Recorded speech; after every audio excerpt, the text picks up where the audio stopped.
All right. Hello, everyone. Thank you for joining us as always.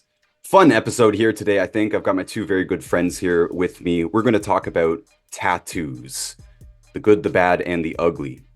Now, most of our episodes here are about health, but there's not that much to say about health and tattoos. Some people ask sometimes, and I think I can give some pretty quick answers on the health implications. And other than that, kind of just a warning here. Most of our audience is young men, our age and younger, but we do have quite a lot of older people and women that listen with their kids in the room and stuff. Just a warning here, this may not be the episode you want to have kids listening to. We might get a little bit inappropriate. It's pretty hard to talk about tattoos while staying 100% family friendly. But at the same time, if you've got teenagers, they probably are thinking about getting a tattoo at some point, and they might think a little bit differently after this episode. I think I'm going to try and talk people out of it in general. I don't know what the other opinions here are going to be on the panel, but I definitely think tattoos are overrated. And having said that, I have a lot of tattoos. My friend Moose here has a lot of tattoos. Luke has no tattoos, so we've got the full spread here, I think. But I think we can make fun of people with tattoos, just keeping in mind that we also have tattoos. It's not a very serious topic to me, and if you're offended about any of this, then I don't know what to tell you. And I think we can jump right in. And before I introduce my friends here, I'll just spit out the health things. So if you're here for the health information, you can listen to the first 5 minutes here, and then the rest of this is kind of just going to be banter. We're just going to riff about tattoos. So the first health thing that people ask about is, could it accumulate in the body? The answer is yes. It accumulates in the lymph nodes. I've talked to a pathologist, Dr. Joel Wallach, and he confirms that when you cut open the lymph nodes of somebody who has tattoos, any tattoos, little, big, small, doesn't matter, the lymph nodes spill ink like an octopus, basically. You cut into the ink sac of an octopus and it spills out. That does happen. But there's no evidence that that actually is a health problem. I know it sounds hard to believe. How could it not be a health problem? But that's the fact. There's no evidence that this is actually a cause of death, basically, for anyone. You could get an allergic reaction. That's an absolute possibility. We're going to talk about inks and stuff and their different compositions. In general, black is the least reactive. Black ink is the least problematic. In my opinion, black is your way to go, if you're getting tattoos. Colors are much more problematic. The ingredients of color tattoos are much more problematic, and they're not published usually. You can flip over the back of a tattoo container. It's probably not going to tell you the ingredients. The other risk that people are concerned about is heavy metals, that heavy metals could be in the inks and that heavy metals could accumulate in the body and cause a health problem. I also see no evidence for this. I have many tattoos myself. I've had blood work done many times over the years, and it's never come up with any heavy metal thing. In my 10 years in the health business, I've only come across one case where heavy metals truly was their problem, and that was recent. And we had to do multiple liver flushes with her to get it out of it. I'm not sure if she has tattoos. I don't think so. Either way, we deal with lots of people with tattoos, so I don't see a correlation between heavy metal poisoning at all. And other than that one woman, there's only one other case I think that we have right now where he might have heavy metal poisoning. And I actually think that's from his job of making screen prints in the printing business. He's exposed to lots of chemicals there. I think that might be his problem. But this is rare, what I'm saying. Most health problems are nutrient deficiencies, processed foods, history of drug use, EMF. There's all kinds of much, much bigger factors to me than a tattoo. And I see no evidence that the tattoos themselves have any effect on your long-term health. The best that I could find is several studies that are pointing towards people with tattoos, especially people with lots of tattoos, over five, they say, that die young, but not because of the tattoo itself. It's because they're more prone to risky behavior. So they're more likely to die of drug overdoses and suicides and car accidents and stuff like that, which I think seems pretty obvious. Those who get tattoos are more prone to riskier behavior. But it's not the tattoo itself that's causing the health problem. And again, I've talked to at least one pathologist who's done many thousands of autopsies on human beings, and he says there's not one case that I could say that a tattoo caused or contributed to their cause of death. So that's pretty much it when it comes to health. I don't have that much else to say. The rest of this is all social, and we can get into all that. So with me here today, my good friend Moose, my good friend Luke. Moose has never been on here before, so I should introduce him. Moose was one of the only people that wanted to hang out with me back when I quit doing drugs back in the day. And we became very close at that time. And I haven't seen him in a while. He lives, quite far away, but I miss him a lot. And I think of him as a brother still. Luke as well. These are my brothers here. We go way, way back, probably 20 years, close to 20 years for Moose, over 20 years for Luke. And many of our friends have a lot of tattoos too. I think many of them made a lot of bad decisions. Mhm. Maybe even Moose and I made some bad decisions too, we can talk about. Because actually, I think that is the biggest risk. To me, the biggest risk of getting a tattoo is getting a tattoo that you are not happy with. Yeah, especially if I was you, dude. Yo, Explain I that.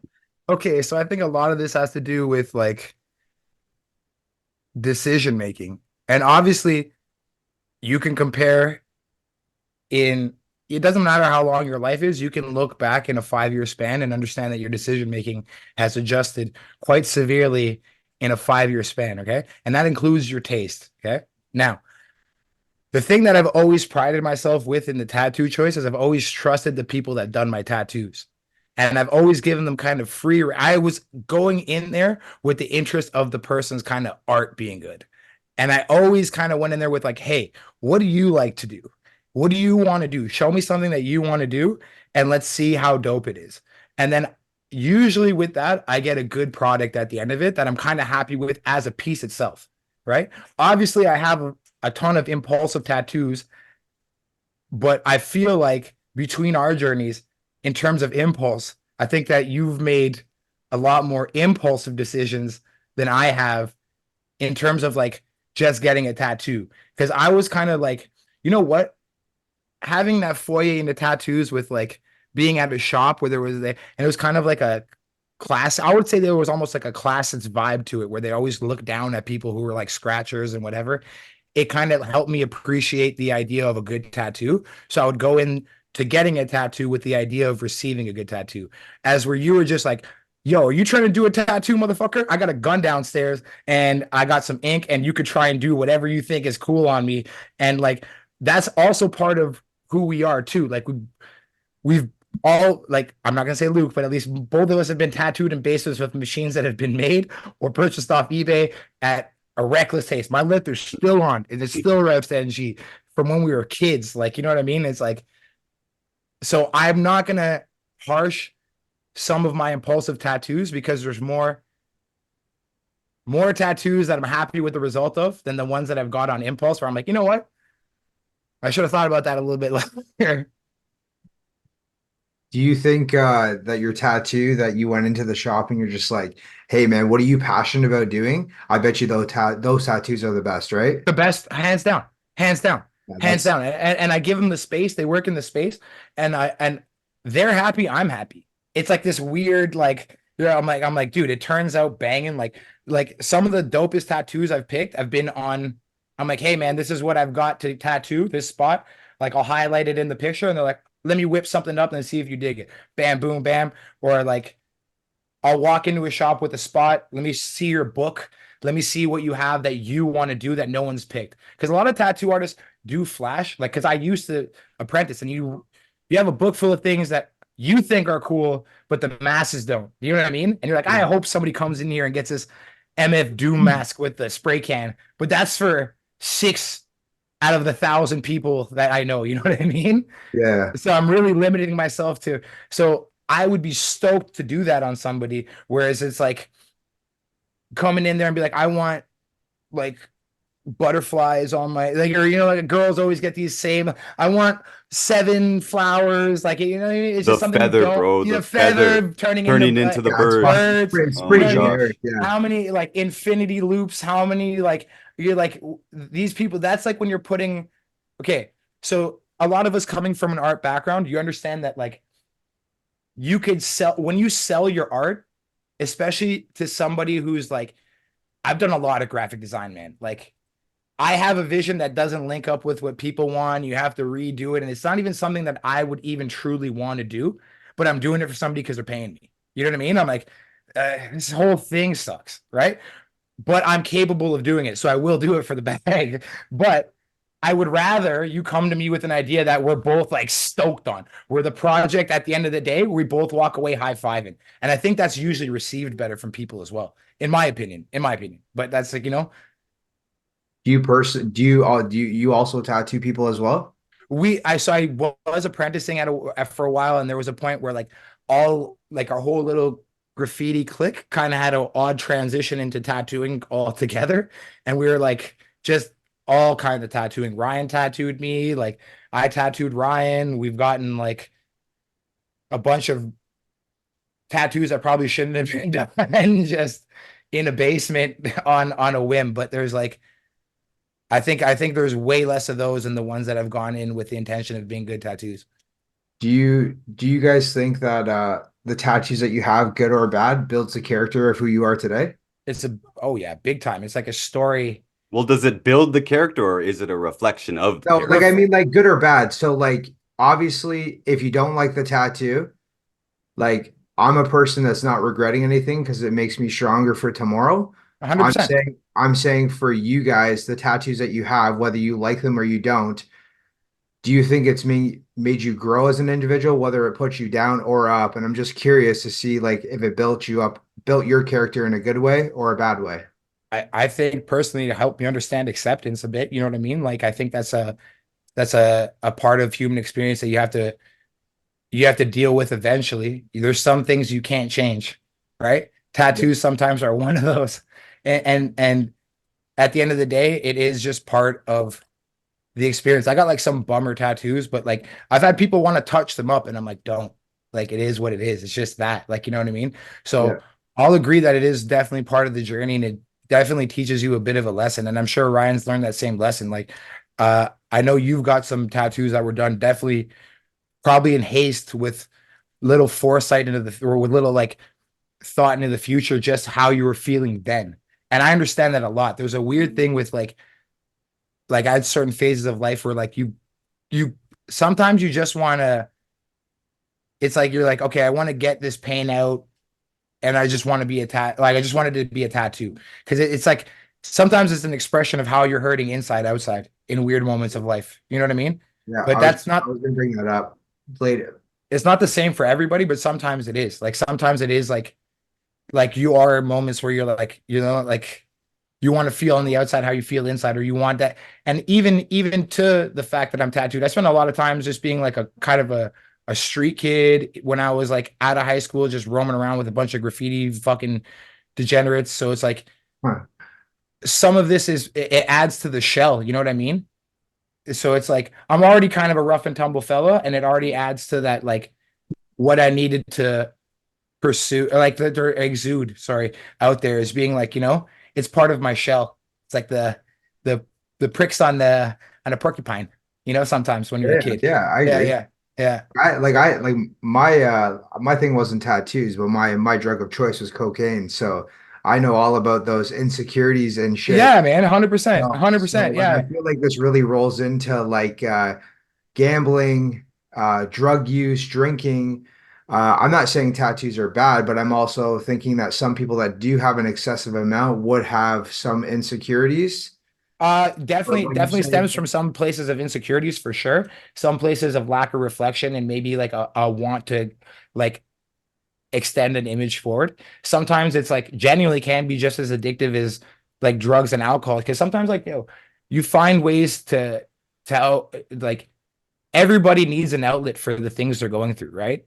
And sometimes you find that physically, sometimes you find that through drugs, sometimes people find that sexually, right? And you can go down these rabbit holes regardless of what it is, and you can overconsume to block something out. And that could be the same with tattoos, just putting up a massive shell where you want people to just absolutely think you're this thing to hide them from what you actually might be inside, you know what I mean? Or from what No, piece of you hurts inside. some of the nicest people that I met in my life look fucking It's terrifying. terrifying, Yeah, and you terrifying, go and meet them and you're like, oh, this guy's a nice guy, man. You dude, know what I mean? dude. Or girl, whatever. Like they're fucking truly like cool. But what they portray out is like, okay, that I'm more framing towards men, but like, dude, you look fucking scary. You know what I And, mean? and I've also noticed that a lot with like, so I've trained martial arts for a long time, especially with jujitsu. Like a lot of the people that like could clear a whole room, kill everybody, are the most soft-spoken, humbled individuals I've ever run into. And it's Mhm. because they've actually, like, you get to that point of realization that it's like, you know what I mean? You're like, oh man, that bravado is unnecessary, but it's something that you need to get to that thought. You know what I mean? Like, it's weird. It's kind of a two-way street. Yeah, yeah, I agree. I agree. Ryan, what do you think about what we just said there about your fantastic tattoos that you love? Well, I agree with the acceptance thing, and yeah, I have more bad tattoos than not, Yeah. but I also have a love for bad tattoos. Honestly, it's maybe a weird opinion, but I think very good, very well done tattoos are kind of cheesy to me. I like the ruggedness, and I thought that that would be also a reflection of myself. Even I did my own forearms and stuff. Like the most visible ones are most of the scrappiest ones, and I don't really care about it. But yeah, I had to accept it. There's only Okay, a okay, couple hold that on, I hold don't on. really like. May I ask you something? Mhm. Do you disagree? Okay, so would you say that, and I don't disagree with the opinion of style, because I dig scratcher tattoos if the whole thing is like kind of, Scratcher means it's not well done, by the way. okay, so yeah, like kind of like sh shabbily done tattoos can be an aesthetic all the way up. Now, my question to you is like the question I posed to you even years ago is maybe do you have an issue with the imagery that you might be picking versus the style?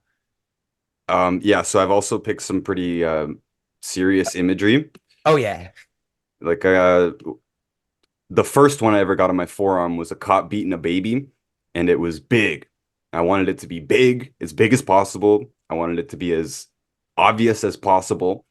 And surprisingly, hardly anyone even comments on tattoos. So I wanted to bring this up too, though. You think it's really going to cause draw eyes and cause attention, and I get people to ask, "What's this?" But hardly anyone even notices No, it. they just think in their head like you're an idiot. Like that's about the If they extent of even Yeah, but notice you it. yeah, if they obviously you obviously were portraying something when you put that on your arm because you were feeling a certain way, and that's why you wanted that, whether you liked it or not. Because I feel like you, Ryan, you're a person that wants to have that, like, people that know that. You know what I mean? So you're hoping that obviously you'd be asked about the tattoo and then you would give him an answer, correct?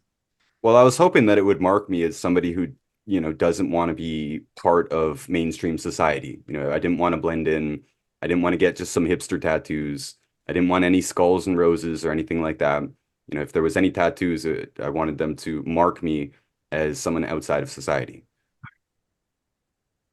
yeah, and I think that like again with tattoos you kind of just you can do that anyways with the abundance. It doesn't like the style isn't like you can get a nails tattoo, like a very well crisp tattoo. You slap it right on your face. People don't care how nice the tattoo is. They just see that you got a big old eagle in the center of your face. You know what I'm saying? That's So it what I makes, think it is. People see the tattoo, they don't really read it for the most part. Some people yeah. look closely, but for the most And I part, think, no. and I think depending on where you are too, like if you're in a city where it's just so like any metropolitan area, tattoos are a dime a dozen, man. It's not like you're gonna spend all day looking at people's tattoos. You're gonna go nuts, like you know what I mean? Like so I think it's just something you may pay attention to if you have a close interaction with the person. You're like, that's an odd tattoo. And then eventually when like again, if you were a customer in my store, if like I was just making you a coffee, not until your fourth coffee would I ask you about what the hell is this dude on? Like until we had some mild rapport where I'm like, hey, donut guy, where you know, I know what you get or whatever. Like Yeah. there would be like, I'm like, what's with the dude batting the baby? Like, you know what I mean? But at first I'd be like, well, this guy's got a pretty odd choice of tattoos, huh? Like, you know what I Well, you mean? might consider asking the question just because what the fucking tattoo is, right? Yeah, yeah. You know what I mean? Like I've seen some tattoos that are super fucking racist, right? Oh yeah, okay, but that's Yeah. different. That's a little different. Well, for this guy, you can tell it's kind of you can already tell his is kind of anti-establishment, but I Yeah. would just be like, I'd be like, all right, bro, like, can I figure out who you are? But like Yeah, after I you're like figure out, I want to make sure he's not going to stab me after I ask him anything aggressive. Yeah, I need for at sure. least 2 or 3 FaceTimes so I could get a read on this guy before I ask anything super personal. But you know what I mean? Well, But yeah, personally, me, like I'm not like I'm very upfront. I ask anything. I don't care who you are. That's how I've always been. Yeah, there's some people you meet, but like I'm almost thinking tattoos are a form of fashion too, right? Like you guys must feel good in some sure. way to flash them off when you're wearing a certain outfit, or if you go to the beach or something, that you do feel good that you have them, right? To both. To an extent, I think the only thing that like, uh, nah, man, yo, when it comes to like being shirtless, I think like the tattoos I don't care about. I come from like, both you guys know I was a fat boy in high school, and then I got jacked later. So like in my head, like I think one of the things with like outside appearance and like physical attractions, I always like, I don't care if you can have a ton of tattoos, but to me in my like demented mind, like being physically in shape because I was out of shape before is actually like, it's crazy how much it's embedded in me psychologically to be like, I have to be in shape. I don't feel like I look good unless I'm in shape. Like, you know what I mean? It's weird. Yeah. So it's like one of those things with me. So it's like, even if I don't want it, I think the tattoos look shittier if I let myself go. Now having tattoos, I think that I've even given myself more of a commitment to stay in shape because, You want you them to know, look good. yeah, I think it could go super south, right? If like, if I just go the other direction completely, like, you know what I mean? Yeah, yeah. Like I do like tattoos. Like I personally don't have any because I personally feel like my upbringing with my dad pretty hardcore. He's like, you come with a tattoo to my house, I'll fucking burn it off. Like he was fucked, right? Oh, same with my dad. Yeah, yeah, Yeah. yeah, yeah. So now I've wanted to when I was probably up to the age of 20 and I liked them and I really wanted to put like some generic like my last name, but not on my back. 100%. That was me, buddy. Last name on Like the I back. love my last name, Mooney. You know Yeah. what I mean? Like I love my last name. Um, but I don't think like as I think about it, I thought about it after that. I'm like, if I put something on here, will I regret that decision? And I think that because the way my mind runs, I probably won't like it because it's a forever thing. And that's probably what I want to ask you guys next. I know, Ryan, you were saying that you regret that you don't like some of yours, but do you guys ever regret maybe one you put on, you're like, yeah, this is not really me anymore, but you still have it? Do you guys ever Uh, have that? definitely, definitely. Like I had girls' names tattooed on me at one point, or girls' initials tattooed on me at one point, and I had to get that blasted over. You definitely regret those ones. That's like the ultimate curse. Like you don't do that. Is written in stone. You don't do that. Um, but in terms of like, okay, here's the way I look at it, and this is coming from my little graffiti brain. Okay, one tag on a door is vandalism. 1,000 tags on a door is an art installation. You see what For I'm saying? Yeah, I get it. Yeah. So what like, people literally take pictures of doors covered in tags and they call it dirty door porn. That's like a literal thing specifically in our culture. And it's like people dig that aesthetic as much as a freshly painted door. But the moment there's one tag on it, that's just a vandalized ass motherfucking door. You know what I'm saying? And Yeah. then the moment there's 1,000 on it, cut it off and put it in the art gallery and sell it for something. So that's the way I looked at it. Like I understand what you're saying. Having that one tattoo on your back, like it could be like you just put a bumper sticker on a Ferrari. Yeah, true. I just covered my whole skin in a wrap. Yeah. No, I know, and I've seen people that now regret maybe they say they have 20 years of history of tattoos and they're going to the point of covering up those ones, but you only have, I guess, another choice to make something that you might like you obviously like, but you only have so much body. So I know some individuals, not mentioning names, where there's no more fucking room. Oh, me as well. I know They're all people just covered. getting, yeah, and I know you'll see a lot of people now, especially with tattoos, just getting straight black blasted arms and like heart, because like my friends are getting like, who've had tattoos that they regretted or got in like a rush when they were 16. Now they're blasting over with essentially whatever you can, which would be like geometric work, but it's hard black. So you're like making a commitment now to even being more tattooed. And again, that's something that's aesthetically cool too. But like that's almost like your only avenue, really, is like Do you do complete. you, do you feel like for both of you guys, whether you like them or not, because I'm sure you guys like some of your tattoos or all of them, that it tells a story for you that if you ever look at them, you're like, it Oh yeah. brings you back and being like, yeah, I remember that, and it's almost like a memory thing that you can hold. So it almost reminds you of that situation. Hopefully, they're going to be good situations for you. Oh yeah, definitely. I think both of us specifically have like tattoos that you look at and you're like, oh yeah, that's like come with a memory for sure. Like, you know what I mean? But There's a lot of people who start to get tattoos and they start to do it very fast. And to me, it's no longer telling a story. Especially, oh, I'm just building up the sleeve. Oh, I got to finish this sleeve. And, within a 3, 4, 5 year span, they've gotten 20, 30 tattoos. They can't all tell a story.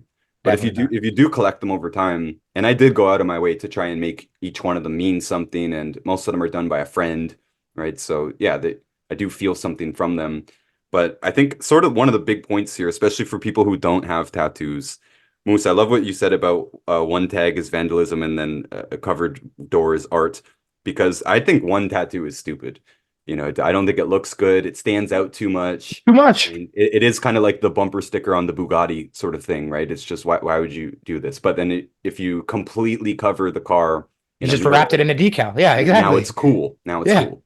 Yeah. And I've always done that, anywhere I've ever lived since I was a kid. My bedroom or whatever is just plastered in whatever magazine clippings and posters and just everything. I don't like blank walls.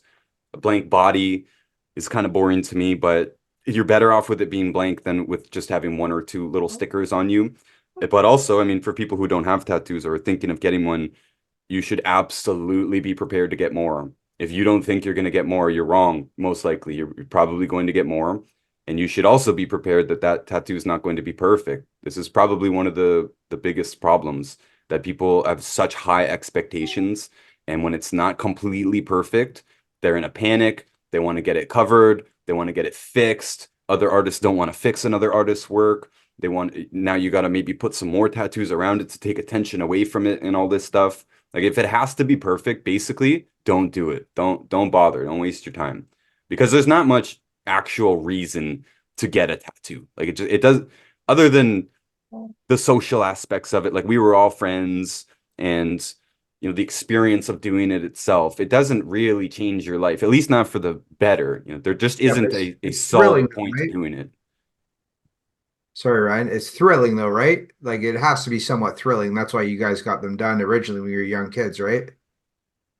Well, we got them Yeah. done because our buddy had a machine, and that Yeah, yo, so you want to know how I got my first tattoo? This is the story, okay? This is the date, both me and this guy. So I'm on MSN and I get a message from this guy, and it's a picture of his lip tattooed. And I said, that's fake. And he said, no, it isn't. And I said, yes, it is. Okay. I'm like, if it's not fake, and I said, these were my exact words. I said, Ryan, you're a pussy. If it's not fake, I'm coming to get one right now. Right. Yeah. And then the next picture he sent me was Paul Allen holding his lip and tattooing his lip. And I'm like, motherfucker. All right, I'm going to get my lip tattooed.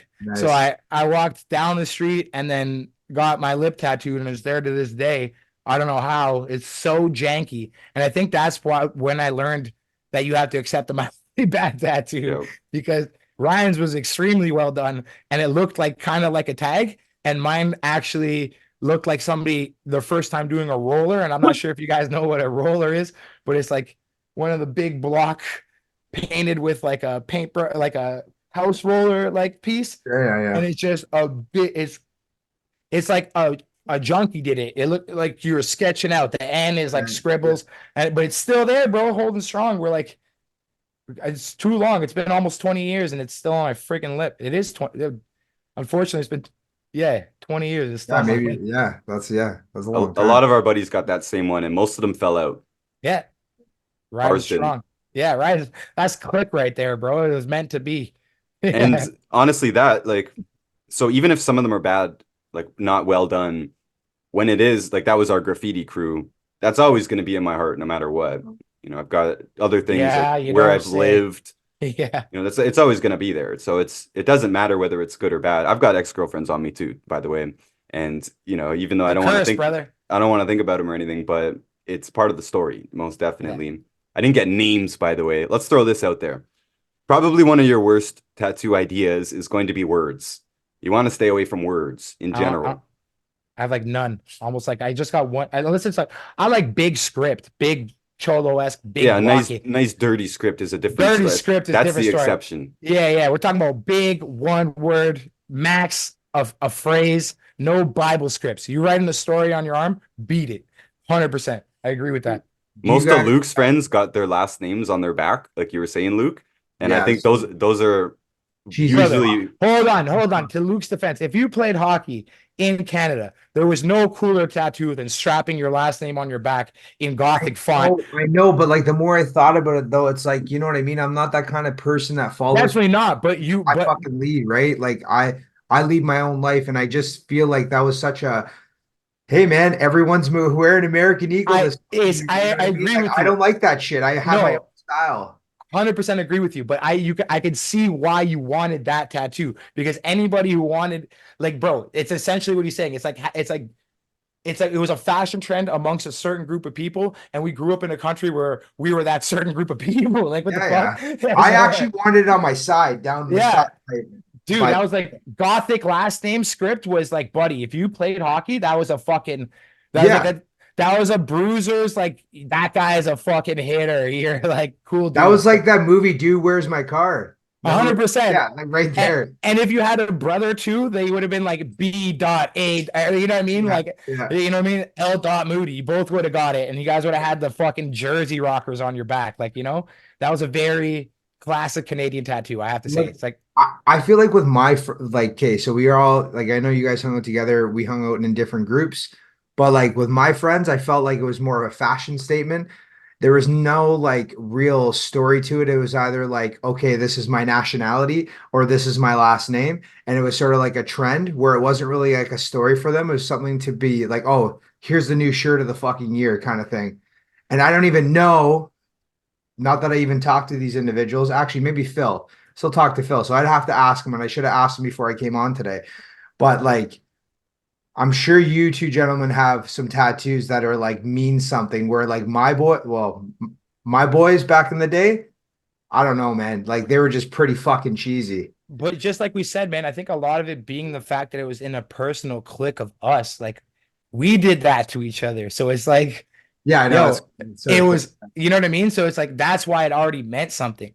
And not only that, like some of us became tattooers, some of us is like we all were kind of in this little weird dysfunctional group of artists that like had like a non like bro, it was the weirdest place to be, and we were all doing the weirdest shit.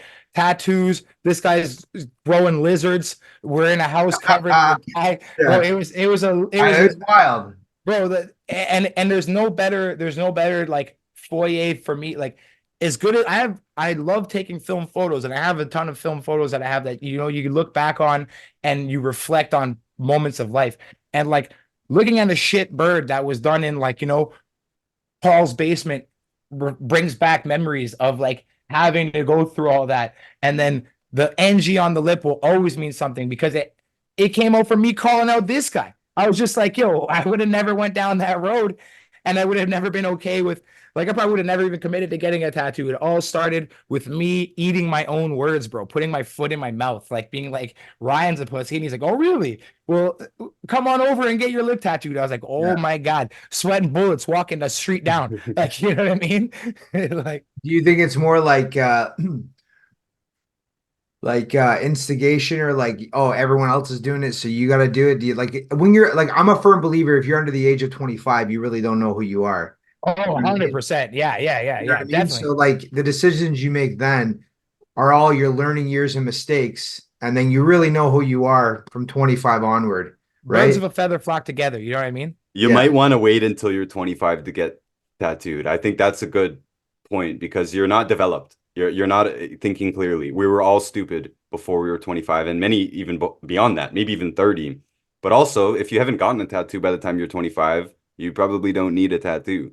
It's Yeah, not it's I not going agree to with that. benefit your life. I agree with that. And I think a lot that's like so this is a funny point. My little brother is like he's 28 and he just got tattooed, his first tattoo. And I'm like, what are you doing? Like, to me, it was like, I'm like, what are you doing? He's like, oh, I thought you'd like it. I was like, I think it's fucking stupid. Like, and the placement drove me nuts. I was like, who said this was okay? What's the He placement? right over his hand, from his Oh forearm to no, his hand. I one said, who? tattoo. One tattoo of some weird, like, liney, looks like kind of smoke stuff. And I'm like, dude, look at me, bro. I'm like, you just committed into getting 1,000 more tattoos because you're not going to be okay with that just sitting there. You have to. That's so unbalanced. You should start It's with the body first, by the way, or the legs. and dude, I don't recommend getting tattoos. At least, okay, look, dude, my first tattoo on the back of my leg says whatever will be, because I knew it was coming with an ass whipping. Like like I knew at the end of Paul finishing that tattoo, once my parents figured out that that tattoo was coming, Tom was putting hands on me. Like, you know what I mean?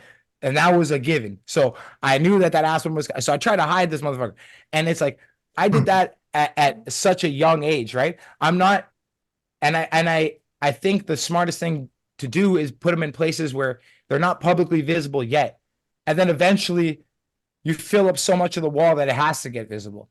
Like, we also come from a place where we like, dude, now there's like SoundCloud rappers and kids in the generation that are just they're you go into shops and they'll tattoo your face. We would have laughed you out of the shop if you wanted a neck tattoo. My own friends wouldn't even do my neck. They refused. Jay refused, especially. I asked him because he was the best out of any of us. He wouldn't do it. If you didn't have arms, The ethics have gone downhill big time. downhill, dude, downhill. So I'll agree with now. It's like, so now artists are, it's way easier to get into tattooing. It's way less gatekeeped. But the thing that happens with the lack of gatekeeping is there's a lack of rule enforcement too, right? So these people don't even know that you shouldn't just be going and getting your face tattooed when you're not even covered in tattoos, bro. That was like a cardinal sin. Like, I legit remember people being laughed out of tattoo shops for asking for neck tattoos with no other tattoos. They're like, lift up your shirt, show me the rest of your. Like, no, I don't have any other tattoos. I just want a big grenade here. And you immediately know what you're doing, right? Like, you're trying to present an image immediately. You're like, okay, I want a big tough guy, abrasive tattoo on my neck so everybody sees it. Like, it's the same thing with face tattoos. I believe that's a reflection of insecurity, so people don't try and press you. Like I said, this is kind of like the pricks on a porcupine. You're just essentially just putting you started with a big rhino horn if you're getting a face tattoo, right? Do you Like think, that. boys, do you think like you would need like, okay, so I'm suggesting under 25 you shouldn't get one, and then maybe like a mental check to see if this person's all there or Yeah. not Good before you luck with fucking. that, bro. They don't do mental checks to give people But like, driver's you know what I licenses. mean? Like, Like, it's fuck. Like here, my first tattoo, I'm gonna fucking put a grenade on my neck. Like, you know what I mean? That's fucking People do wild. it, man. dude, It's I people not a know, do but it, joke. like, man. come on, man. Like like that's judgment within itself. Like, it's just wild. Like, I Well, would be as like, Moose said, tattooing has always been pretty gatekeeped. It's been yeah, but pretty. isn't but tattooing was a form of marking or like a tribal thing or like to mark or brand somebody. So it's like a form of ownership. No. Like, Well, No, what? not I'm at all. just There's mean kind of that cultures, like I said, like a rite of passage. Like, if you go to any of those Polynesian cultures, you see how all those boys get those tap in tattoos. Like, you know what I mean? Like, that Yeah, is yeah, a they're right. pretty That's sick. a rite of those are. That's actually a rite of passage. that's And a like, totally different thing. yeah, but that's a, well, again, it's cultural, right? But we're just saying it's not always that. It could be culture, but again, let's get back to the point. Again, sorry. Here in North America, especially Australia, Europe, tattoo shop owners should be more responsible. And they used to 100%. be. Like Moose was Yeah. saying, you'd come in and say, yeah, can I get my first tattoo? Even on the forearm, they would probably say no. No, no, not nah. They'd be like, yo, dude, you're probably place it up here. You're You better want off to, on the yeah, shoulder, yeah, yeah, chest, back, yeah, yeah, thigh, yeah. yeah, something And that's not going to affect you for the rest of your life. it already transitioned, and at that point, it was transitioning from something that was like sailor criminal to like more modernly accepted. We came from a generation where there was like Miami Ink on TV and shit like that. Those reality TV shows where they were genuinely showing you like, they're like, oh, bro, here's a cool tattoo. Let's rate it. Let's see how good you did. And so people are like, I want a dragon sleeve. Remember that? Like, dude, from like 2006 to like 2012, if you didn't do Japanese tattoos, like, Yeah. you know what I mean? Like, you're semi-useless. There's a Yeah. lot of carp fish. A lot of people have fish. Oh, buddy, koi So fishes many. and Yeah. dude, no meaning. And that was trend. But I'll say like I'm happy I never went with that direction because for us it was okay. The trendy tattoos were never a trend for us, but Yeah. tattooing was always part of us. Like it just became But part you of the guys are, you two guys are very deep individuals, so I wouldn't expect both of you to have any one of those kind of tattoos just because you guys are very like I don't even know how to explain this, but deep spirited people where I don't think you would go with what everyone's doing. You're gonna do yeah, what generally you like. And that's what I like about both of you because you're not following the pack. You're just doing what you want to do. The worst reason to get a tattoo is because it looks cool. 100%. And 100%. Yeah. Well, that's that's what I was saying. The guys on my side would do that. They Yeah. like So and there's no Like, dude- story there. You do so what? You went into a shop when you were 16 and you got your last name on your back. You don't even know the Dude. name of the person who did it. Who cares about your last name? Like you, and it's not like it's your neighborhood or your crew or something. That might sound trivial, but to me, the places and other people and yeah, your affiliations, like gang affiliations, even all that stuff. To me, that matters much more than your last name. You have no control over your last name. And I guess you also have no control over where you live, but it most definitely does shape you. Your last name just doesn't shape you. Your name doesn't shape you at all, basically, unless your name's Sue, right? I tell you, life ain't easy for a boy named Sue. yeah, that's. But here's another thing that I think is like another reason we never went in that direction, but tattoos were a part of it. Because like, bro, I think you can look in any major city around the world and find a story that's similar to me and Ryan, where, dude, one of the only avenues for getting out of graffiti is tattooing, hmm right? So it's like we're in a world where we're already kind of like it's kind of art centric and rebellious. And one of the only avenues for a character like that to kind of even come up on money using something they know is tattoos. So we happen to be in the circle of people that were like, oh, we can make money doing tattoos. So, you know what I mean? Like half the people I know are like, became successful, actually becoming tattoo artists and did well for themselves. Like, you know what I mean?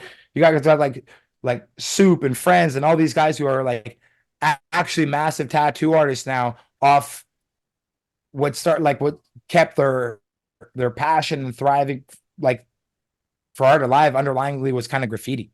You know what I mean? There's And not it kinda much way always to will make lead a you to living as an one of artist. those only venues out of that is tattooing, I believe. So it kind of comes with you guys are artists though. Like I wouldn't yeah, expect definitely not. less from you. Like both of you are artists in your own ways, right? So yeah, I would agree with that for sure. Like do something that you're passionate about, and yeah, you in that era, fuck yeah, you guys could have made a shitload of money. Well, you need And people now, to pay Yeah. for it. Like that, there's very Yeah. few things that people will pay for. The average civilian will pay for a tattoo. They might pay for a print. Maybe, Good luck. maybe. Try selling them a painting. Yeah. Probably not gonna do it. How many art shows did we try to put on? And there's just being people getting bombed that were like it ended up just being other graffiti people getting fucking barreled and then going out and painting whatever city we were in and just being like, all right, well, this is a graph jam now. It turns out that no one just did something for nothing, basically. You know what I mean? You pitch off a canvas for $50 and like that was it. what do you guys think the ratio is for people with tattoos and people without? Because I know a lot of people have some now. I would say that I'm a rare one compared to people with tattoos. I was looking that up before. I got some different numbers. One, I think it was Statista.com said 30% of the US population, and they said it was 31% male, 27% female. But I got other numbers as well that was more like 40%. That seems So accurate. yeah, seems about and right. we're the most With tattooed tattoos? generation, by the way. Millennials are the most tattooed generation. Of course. Gen So Z is that might catch cool? up because they're not that old yet, but we have way more than Gen X and way more than boomers. I think it was only 13% of The boomers. cultural, like I said, there was a huge cultural shift too, right? Like back in the day, like even when I was getting tattooed and like Luke, the same reason your dad would have been pissed for you getting tattoos is because it's for criminals, bikers, and sailors. Like, bro, were you on a boat? No, then you don't need one. Were you in the bin? No, then you don't need one. But Yeah. that kind of shifted culturally. And you see, like, dude, look how many you can turn on the TV now, go watch any major sporting event. Everybody's got a sleeve. Soccer, basketball, obviously hockey, you can't see what they're wearing underneath their jerseys, but like any baseball players, everyone's tattooed. Like, you know what I mean? And it's just your heroes are now covered in tattoos. So it wasn't like that a generation ago. Funny So thing it's is, I can't name one athlete or musician even that has cool tattoos. Most of them are just they're yeah, but junk. yeah, again, that's also the same thing with the culture too. Like as like having super hood brother, you get people who you see a lot of hood dudes, and they have a certain culture when you're like jail and hood tattoos kind of go in the same avenue, bro. You get shitty clouds and sun rays with a seeing eye. There's a stack of money somewhere. Like it's always the same boog style, but way worse tattoos. You know what I'm saying? I like those a lot better. I was So just saying, like, it's just there's a part lot of of the these soccer players with these well done sleeves for the audio people. I'm putting that in quotes, well done sleeves. And I mean, they are genuinely well done, but they're just lame to me. They're just boring. the And hyper realistic portraits and like the yeah, statues and the Greek yeah, like that. like, oh, it's It's a sick. It's lot of it's that. so well done, but it just means nothing. Just means nothing. Yeah, And it but just don't all you it guys says think is you the paid for a majority of them You tattoo. do? paid for it. You paid A for it. That's all it majority of shows, them man. do know, no? Yeah, I think when you're that kind of dude, that's the same thing as like Luke was saying before. It's like when you're getting those koi tattoos, it's like a trend thing. Tattoos are a trend, so they're like, oh, who's the hottest and most expensive tattoo guy? If you're like an athlete who has money, then you're gonna go to a guy who does like you think that's the coolest shit is the hyper realism black and gray statues. If you're like a European soccer star, that makes sense, at least in my head. Like, you know what I mean? And Like it I've does always kind of liked look cool, but if I don't, for me, I just judge it. Let me throw this on the table. I personally think that you should have less things for people to judge you on. I do cover my tattoos, mostly because I have border and custom problems. I mean, when I leave the house and when I leave town, I don't care to show them in whatever in town, but when I'm traveling and stuff, I always cover them up. And when I'm on camera, sometimes I have worn a t-shirt in the past, but I've been trying to dress a little bit better on camera, be a little bit more professional, and give them less things to judge me on, because more often than not, the judgment's going to be negative. And there's polls for this as well that more often than not, when people are asked to make a judgment about a tattoo, it's mostly negative. There are some people who might judge it positive. There's a lot of people who will say, oh, neither positive nor negative. I think those people are lying, to be honest, because most often, to me, it's a negative judgment, even as someone who likes tattoos. I don't Yeah, know if well, I don't know if I agree with that because I feel like everybody judges everyone based on what you look or wear or anything. Because like you know what I mean? Honestly, everyone judges everybody. If you look weird to somebody the way they think, just by walking out with no tattoos or not, you're being judged. yeah, I also had a tattoo go viral in the comment section, so I know, like I've seen people like I've seen all the mixed reviews, man. Like, you know what I What mean? People, tattoo is it? What are you talking about? have you ever seen my Inception tattoo, the one with my own hands praying, the one on my chest? No. No, I have. So, see, I've got the split gorilla on my hand. Okay. I got praying hands on my chest, but But it's got the gorilla on it. it's my hands. It's literally my hands. I sent the dude my hands praying, and then he did them because I. Shouts to Spencer Harrington, probably the only dude that can do a tattoo inside a tattoo. Wow. He's incredibly talented at it. Um, but yeah, and that kind of popped off on the internet, and yeah, people were like split on it, right? People were like, why would you get your own hands tattooed on you? I'm like, why would you get somebody else's hands tattooed on you? Fair. Right? Like, So Luke, yeah, I know you're gonna get judged by what you're wearing and who you are and what you weigh and how your skin looks and all that stuff. But when you put a don't be tattoo so mean on, to Luke, you asshole. what when you put a tattoo on, you're giving Yeah. them one more thing to judge. And I think more often than not, it's gonna be a negative judgment. Yeah, I guess. But like at the end of the day, we're in the era where everyone likes to fucking complain good or bad if you're you know what I mean? Yeah, It doesn't matter anymore. Like everyone is bitching about something. You could do the best, you could be the nicest fucking person in the world doing the greatest things, and someone's gonna complain about it. 100%. Or you know what I mean? Like I feel like everybody is so worried about judging other people rather than judging themselves. And that's the world we live in now. But I think people have to do a lot more self-reflection. That's why there's so much judgment. And there's a lot of people in roles that are professional speaking that do have tattoos. And I don't think you're gonna have half bad and half good all the time, whether they have tattoos or they don't. Yeah, I think now the judgment thing too, especially too, it's like now everybody's voice is kind of heard or could be heard. It's like, you have Remember back in the day, you used to have Speaker's Corner. It's like Yeah. your phone is Speaker's Corner. Like, you know what I mean? You can go over there and just like blast out a thought into the world. So it's gonna be you're gonna hear everybody's opinion on whatever because it's you're able to give it. Like, you know what I mean? A lot of young people won't know what Speaker's Corner is, by the way. Speaker's Corner was Speaker's Corner, the television show. A camera set up in a phone booth, and anyone could walk in and say anything.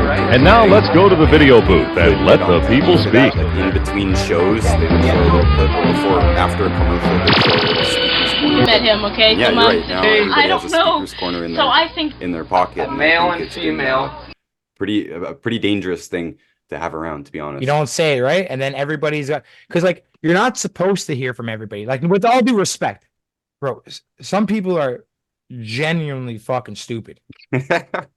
And they can say whatever they want to you. And dude, and not that they shouldn't have an opinion, but I also shouldn't be able to hear it. Like, you know what I mean? Like, unless you, Yeah, you know what I mean? Like, unless you were a dude that took a sign to Young and Dundas and wanted to yell your thoughts aloud, then you weren't going to really interrupt my day, right? Like, we may have a brief interaction. I may take a pamphlet from you, but that was the extent of it. Now, I could put a thought out publicly and have that dude right there. Like, you know what I mean? Immediately. So that's that. And it's way more than that guy. It's his brother, his cousin. So like that gene pool is just hitting you with comments, like, you know? Yeah. All right, quick break here while I tell you about my favorite bookstore, thriftbooks.com. And I'm genuinely excited to have an affiliate link with them. I buy almost all of my books off thriftbooks.com. After many years of using actual thrift stores to buy most of my books, thriftbooks.com is a huge relief.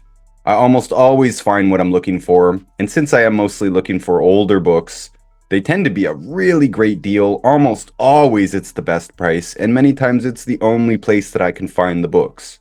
I've got just over 100 books in my wish list, and 95 of them are in stock right now. With a $15 order or more, you get free shipping. Really great. Only in the USA though, unfortunately. Free shipping in the USA, $15 or more order. And you get points, which add up to free books, which is my favorite thing ever. They got all these specials with extra points for certain things, and yeah, every few orders basically I get a free book. Got a free book on my birthday, which is a one-way ticket to my heart. So I highly recommend thriftbooks.com. And I don't have a discount code for you. I asked them for one and they said, we already have the best prices basically, which is an answer I respect. But I do have a link where I will get a commission, 3% if you're a new customer and 2% if you're a returning customer, which isn't much, but it sounds great to me. I'm happy to promote thriftbooks.com in any case. And I would appreciate it if you did use my link. It is in the description. And now we can get back to the episode. So Luke, I definitely wanted you here because you have no tattoos. So you said already, you saw your friends at a young age get kind of generic tattoos and they were following trends. And you said, nah, I don't want to be part of that trend. I want to be my own person. And your dad would beat you up if you had one, which I 100% believe in the case of your dad. My mom too, the first time she saw my my arm, I don't think she even saw my body tattoos. A good reason to start with body tattoos. But as soon as she saw it, she was like horrified. And my mom's a super nice woman. She's not going to beat me up or yell at me or anything. She just says, that looks terrible. It's just, but so as you got older, was there any point where you did want a tattoo? And even now, would you consider it and why? In my point in my life right now, no, I'm not considering it. I don't like them. I like them for a moment. I don't like them for a lifetime. So I feel like for me, as I'm growing and changing, that I believe if I put something on my body, I'll probably regret that decision just because at the time, well, let's go back because you can get them removed now, right? It's Kind not of. Kind of, really, it's a kind of, yeah. okay. Well, I don't know. I let's just say probably in my late 20s, I'm just like, yeah, it doesn't really make me. It's not like I was never really deciding like, hey, back and forth, like I need a tattoo, you know what I mean? Like when we were really young, like say probably from 16 to 25, yeah. But I don't know, man. It didn't really sit well with me. So I've never really liked them. I like seeing them on people and especially cool ones, but I wouldn't want one on me. So it's just a decision. Like I'm glad that I didn't because I probably wouldn't want them on me right now. What do you guys think about this one? I wrote down some guidelines for people thinking about getting tattoos and things that I would not do. I think there's a bigger list of things you shouldn't do than things you should do. First thing I wrote down is no jokes. No joke tattoos. Because a joke tattoo is only funny once. What do you guys think? No way. I have a troll tattoo that's funny all the time. What I is have it? I dude, like I have a, Andrew's tattoo. I got because like I've been competing in jiu-jitsu for a long time, and I'm really good at triangle chokes. That's like my main move, and I got a tattoo of me triangle choking another dude. So it literally just looks like a "You Are Here" map on my thigh. Every time people are in a triangle choke, they have to look at the guy that looks exactly like me with the little bun. Triangle choking the Nice, guy. That's nice, not nice. good. That is So funny. isn't it every time I Yeah, thought it was yeah. hilarious. I'm They're like, looking at it while you're choking them out. Get every that. time. So it's Yeah, an active troll every time I'm yeah. competing. I was like, I love seeing that. I was like, This yeah, it's guy's so like probably like you fucker, eh? yeah, yeah. I was like, hey, would you look at that? It's me and you. Okay, Nice. well, I was thinking that that is pretty clever. Moose, you're a clever guy. Thank But you. there's a lot of what I would call joke tattoos that Oh, beaver are my balls. what's that? Oh, okay, Beaver. yeah, I remember that. I remember that. Anything that's going viral like that and you jump on that, you probably should not do that. But Yeah, yeah, yeah. I'm talking about like when the belly button's like a butthole of an animal or something like that, you know. And another one I don't like is perspective tattoos. Like, so you're getting like on Ink Master, they did a couple episodes with perspective tattoos. Like it's like Jesus or somebody's arm turning into your hand. Like, oh, you're talking about like, oh, when the guys do like the punch and like the Goku's fist will be the fist. Yeah, I Yeah, hate those. Honestly, to me, they should be a sticker. yeah. It should not be trying to It's kind of interact with corny. your body. And also like when tattoos they look like they're ripping out of the skin or something. I just hate those. It should be a Yeah, sticker on the skin. It's a yeah, I agree. decoration. It's Yeah. not part of your body. Don't try and make it look like this is part of your body. Some people get fake scars tattooed and stuff. It's just Yeah, I so was never. cheese. It's the same thing with. I remember that there was that phase where people were getting biomechanical tattoos. I hate them.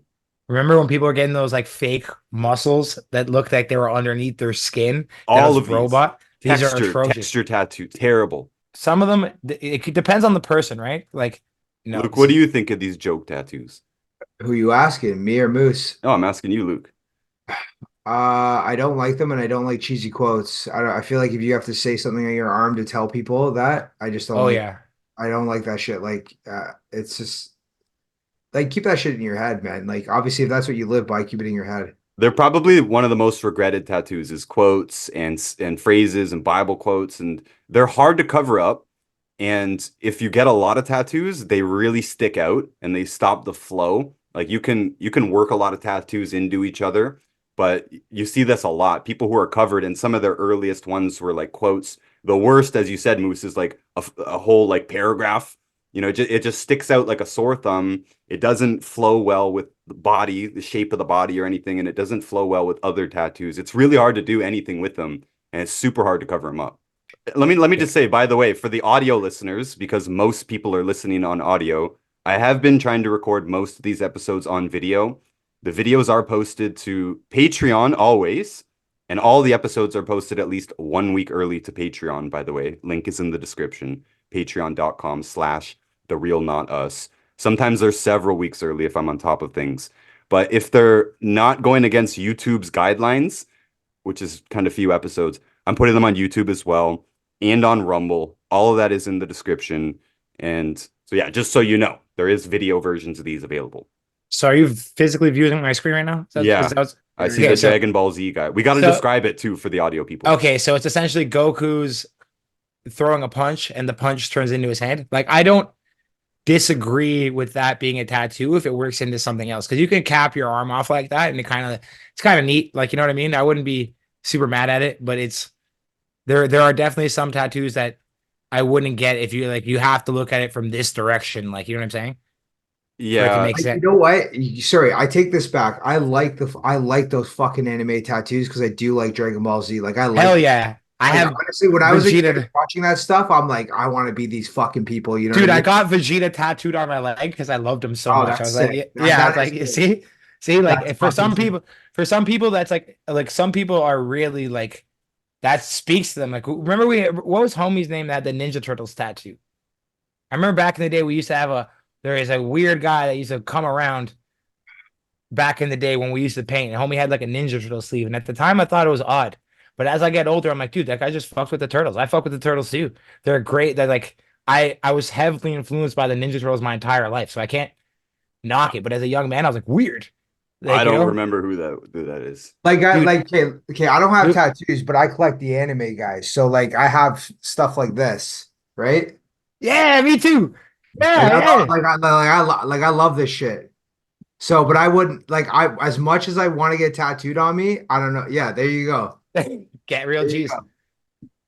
So like I fucking I don't know, man. I just don't like I would want to. Maybe that'd be consideration, but like See again, and that's something that you could always look back at and be like, hell yeah. Like, see, I know in your head you even saw that and you're like, that's kind of fucking sick. Because you'd yeah, see I that like on a that. I like that. I know you'd see that on somebody and probably stop them and be like, you know what? That's kind of fucking sick. I like it because it's fucking Dragon Ball Z. I don't like Right? this one, but like I would get it.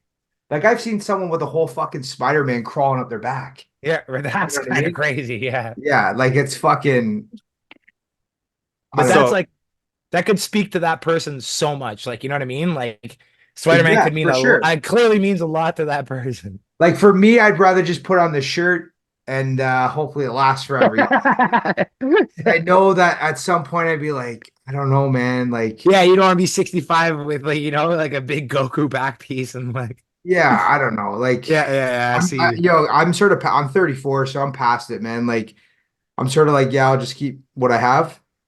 Yeah, But I if agree, anyone's dude. getting it, like if anyone's getting a tattoo, I don't think you need to be in a right mental headspace to get one.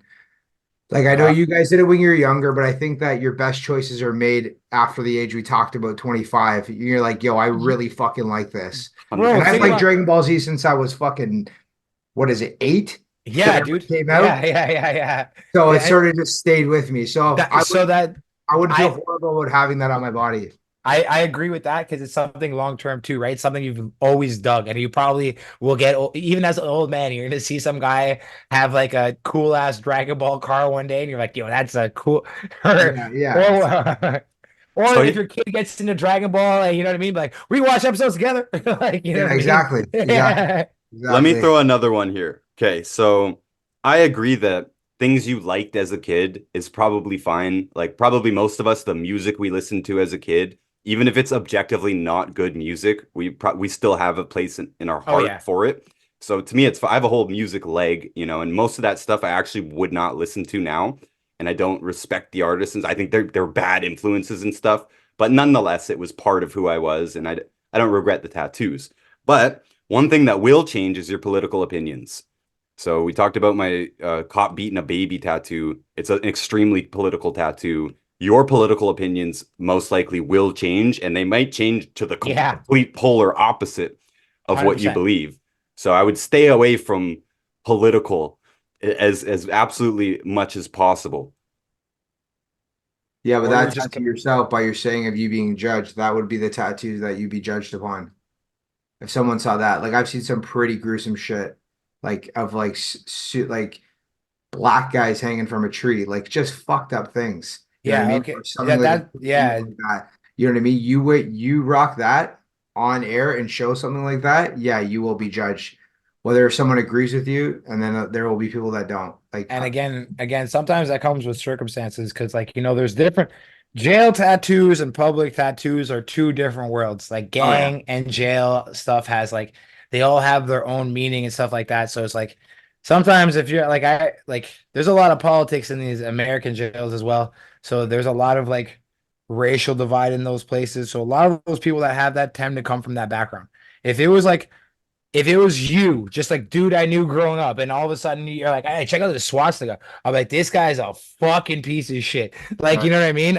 Yeah. So, but usually if I see a guy with like racist tattoos, most of the time I'm assuming that they've been in the bin and they have some sort of That or they're straight up from the woods. Like there's no in between on that one.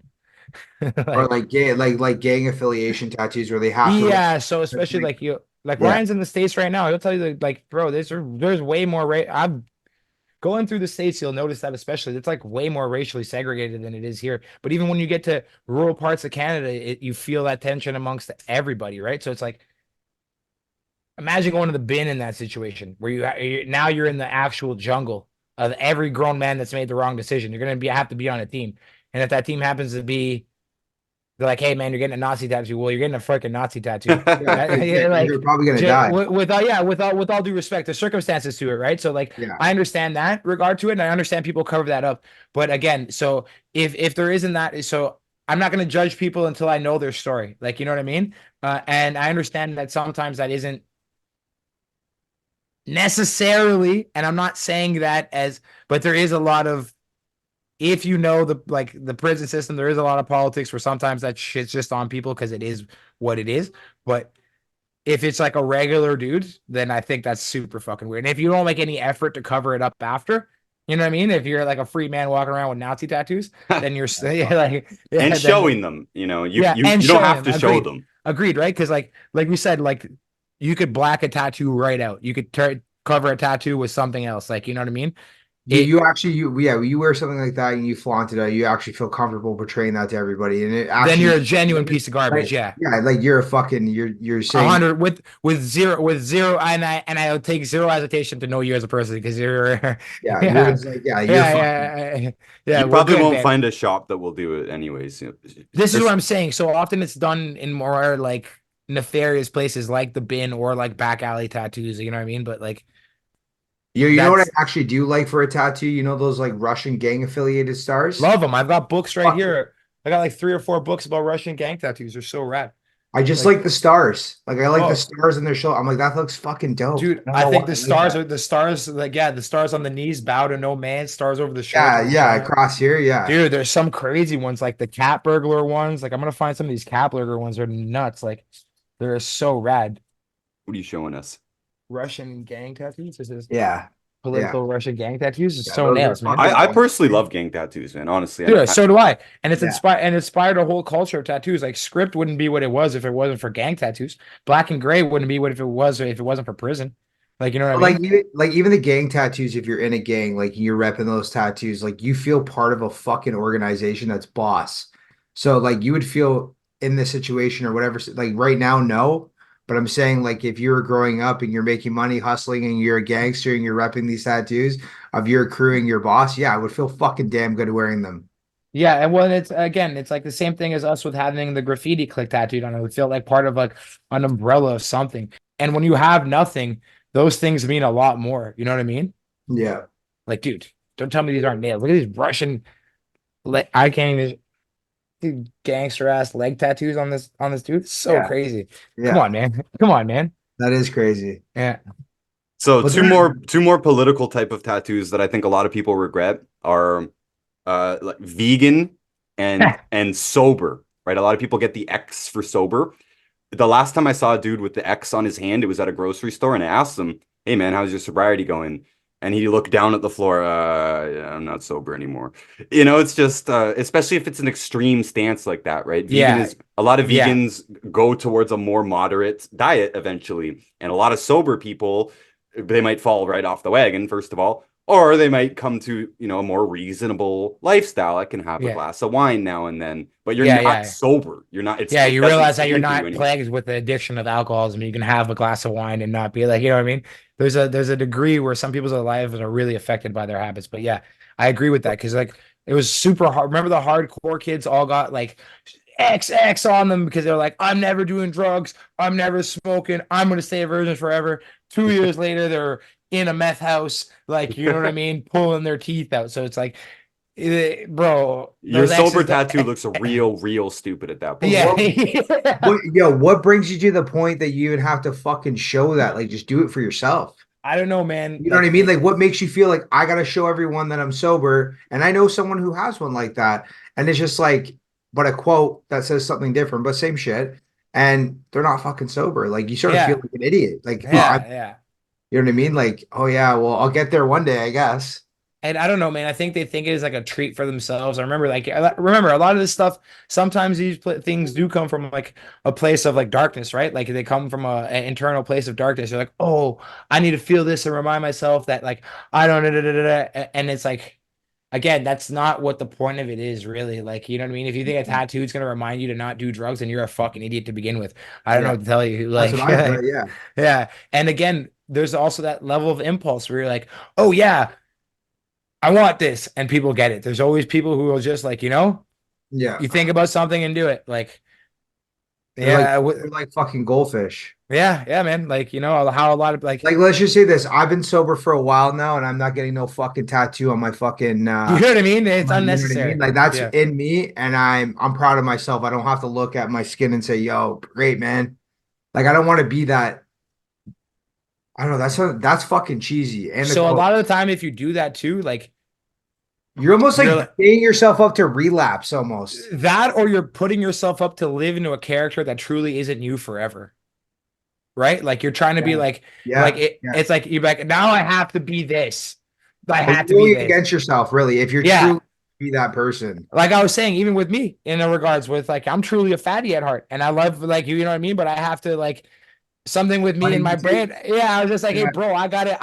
It's like you got tattooed, you gotta stay jacked. I'm like, what the it's like because to me in my head, I'm like, I can't let like there's like and again, that's just part of it too. You know what I'm saying? There's this weird yeah, mental aspect.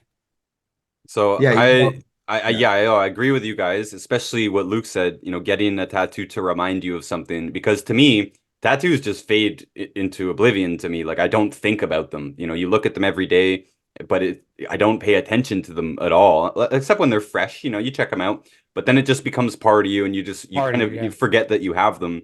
Going back earlier to about being judged, there's been a few times where I've taken my shirt off, and then the person in front of me just completely changes their expression for better or worse. And I'm like, what just happened? And then I realize, oh, it's because I'm smattered in tattoos, and that's what they're looking at. It just changed the mood or something like that. But I'm saying it's not for me to remember anything. Luke, you're 100% right.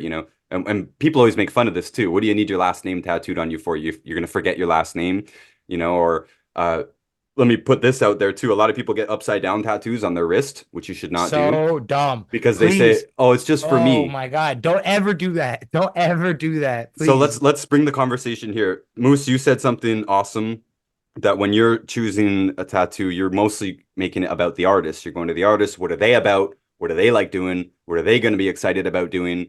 And inevitably, you probably are going to get a better result. I would say more than half of the bad tattoos out there, the ones that people are unhappy with, because I actually genuinely like bad tattoos, but the ones that people are unhappy with, more than half the time, it's your fault. It's not the Yeah, tattooer's fault. 100%. And It's your bad same ideas. people, I need this changed. I want this shit. You're and they're over nitpicky to begin with.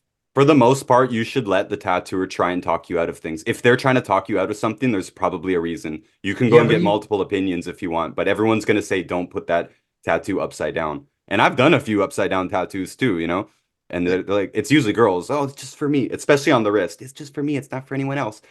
Yeah, but it's not the way it's done, and I'll do it for the money. I'm starving, right? But you're going to regret it, and you probably are going to get it covered up because everyone's going to say, hey, that's upside down. Like I think that's some good advice that Moose had right at the beginning. Is like, you know what? Like if you like tattoos and you like an artist's work where you go and you shop around and whatever, like that's some good information to give somebody like, hey man, see what he's passionate about, sort of give him some ideas of what you like, and maybe he can come up with something so phenomenal, like some of his best artwork. I think that if you are interested in tattoos, that's a fucking great idea. Because you know, Yeah, you're gonna get anything, you're gonna get quality because you're doing something that he is passionate to do, and you'll 100%. get the best result out of that. Nobody in the world, no tattooer is excited about doing a feather turning into birds. Never. Zero. Infinity Loop, beat it. All those initials, beat it. Like I worked in the shop. I could tell you firsthand how much displeasure comes from that. And also there's like, what is that Japanese there's a wabe sabe or something like that? What are you Like the talking about? beauty, there's a Japanese philosophy. It's like the art of finding like beauty and imperfection. You can look this up. Okay. Okay. I don't speak Japanese. It looks like wasabi. I think it's called wabi sabi. What, you Wabe talking sabi. about Japanese letters? No, it's a Japanese philosophy. It It's means like less is more. Oh wait, wabi means less is more. Sabi means attentive melancholy. Man, those Japanese are deep. Are you So, telling yeah, us a quote that we should live by, or something that people are putting on their bodies? well, they're no, saying it's here, a philosophy kind of to live by. It's like yo, read it, Ryan.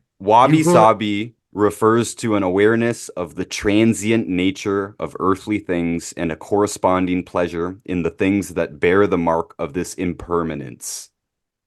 yeah. So it's basically you accept the fact that shit's gonna be imperfect. And Yeah, you like should. You like should. accept, like Yeah. I have on my wall a thing called acceptance, Yeah, and I read it every once in a while. And yeah, if you can live by that, you're going to be a lot happier person. you should be able to find enjoyments in the faults rather than the perfection. Like, you know what I mean? And that's part of it too. So it's like, I don't know. If you go in with a tattoo and thinking that like this has to be like it's gonna be some sort of perfect thing, then like, bro, I Just don't know, don't do man. it. Just don't Yeah, I do it. don't know, man. Just like not for you.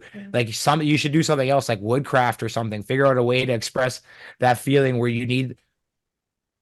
I don't know, man. I If don't you're know. a Just yeah, perfectionist in general, you should stay yeah, away from tattoos. Me, yeah, yeah. I think. I would be judging it right because I'm a tradesman, right? So like, Yeah, so it's got something to do with it too, but it's like, yo, bro, it's like then you have to like I've got so many that the imperfections are merged into each other. Like I'm saying that dirty door. But if you have the one, you're gonna stare at the imperfections. It's gonna be like, oh man, that sucks there. This is terrible here. But if you have a bunch like Ryan does, it kind of works with everything. The imperfections are part of the piece. You know what I mean? yeah, it's part of you. Yeah, exactly. Exactly. But you can't have one and be a guy like you. You're gonna stare at it 24/7 and be like, Yeah. this guy fucking butchered this. Look, it's slightly tilted. It could have he didn't even grab the So level. He like, could have here's put a the thing. level.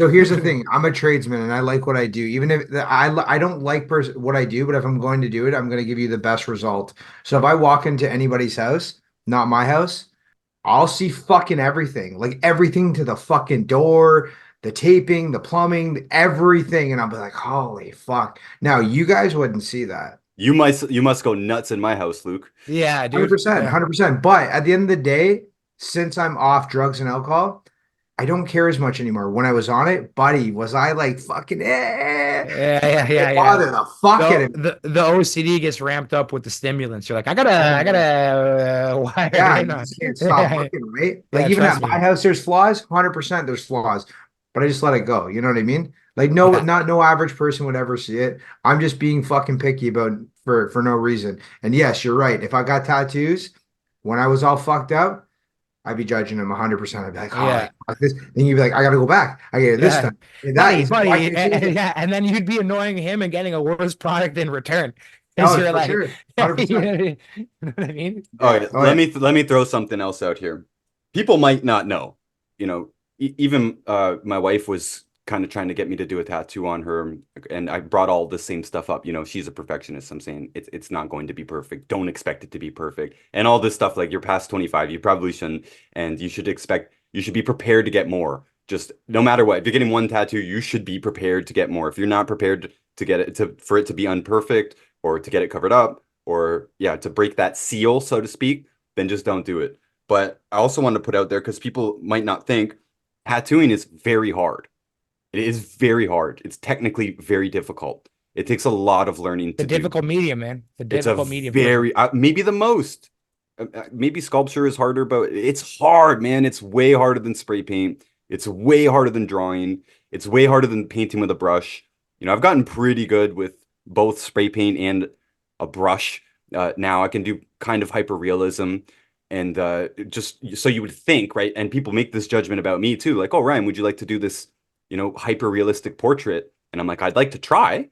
But it's not going to look like what I can do with a pencil or pen. It's not going to look like what I can do with a brush, especially when I can go back and fix things, Yeah. and spray Yeah. paint. Every color just goes right over every color. You can put white over black, no Buddy, we problem. cut back all day. You're stacking colors back and forth to fix little mistakes. You can't do that on skin. You can't do that with a tattoo. It needs to be, perfectly straight. If it's a little bit on an angle, it blows out the line.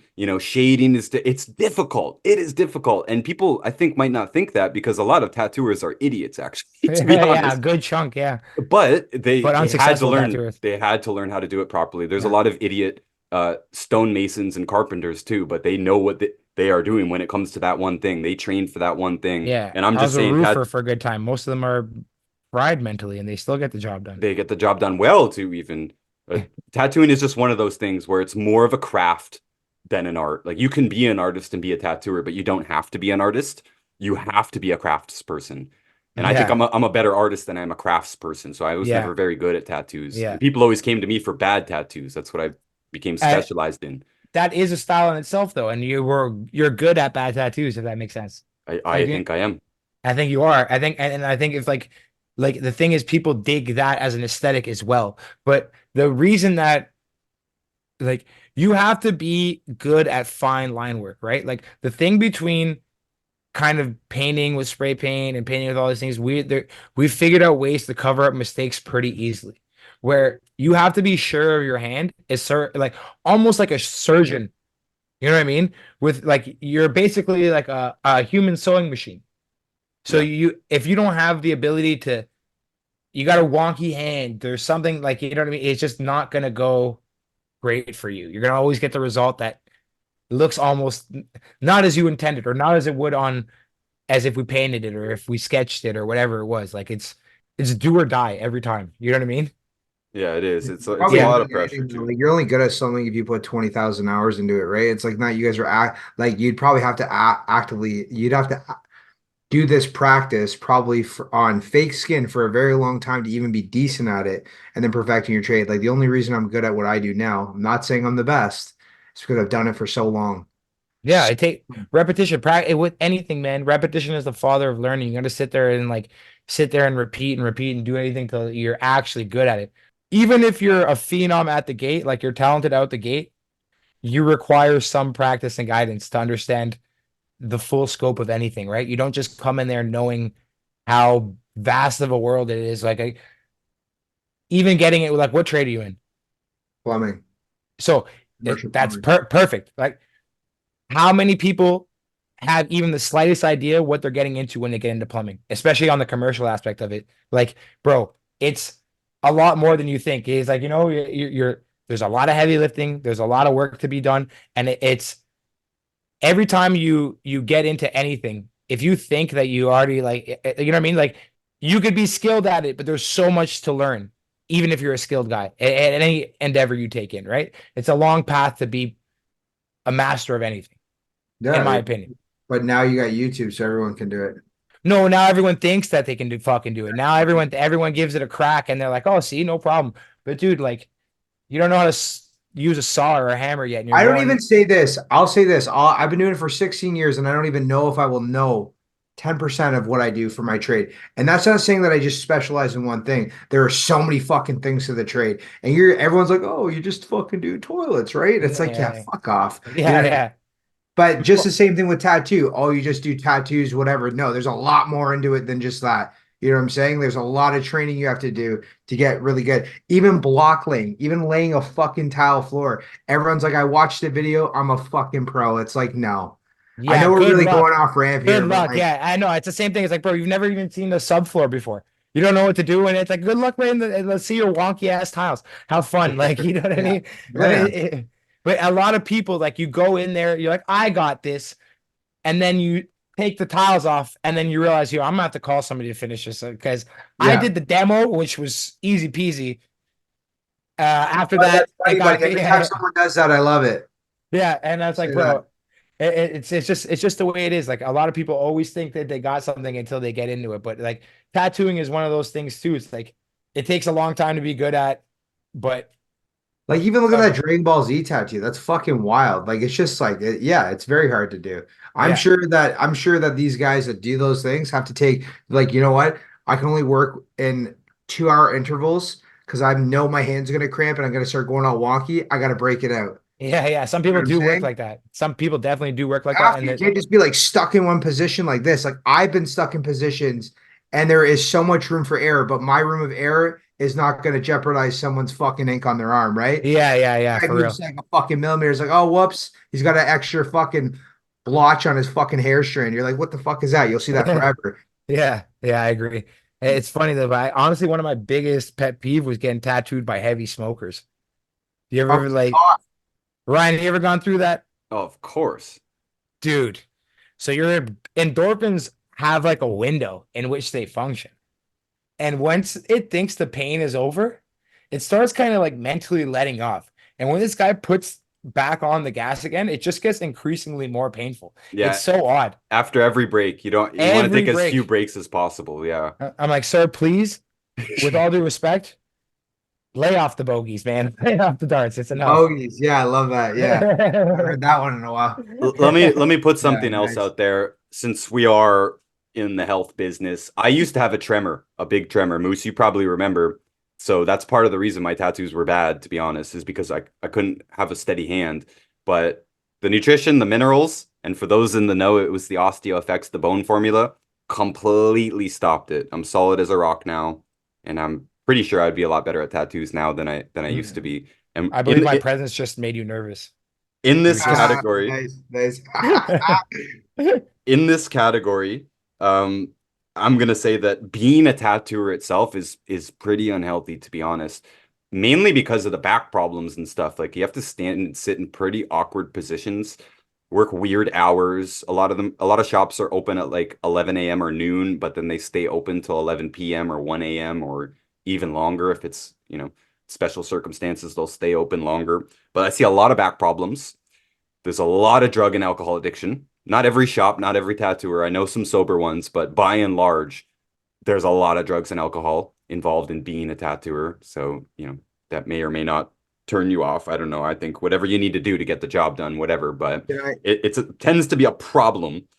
And I would also put EMF in that. I didn't know about EMF until recent years. I didn't know about this back when we were doing tattoos.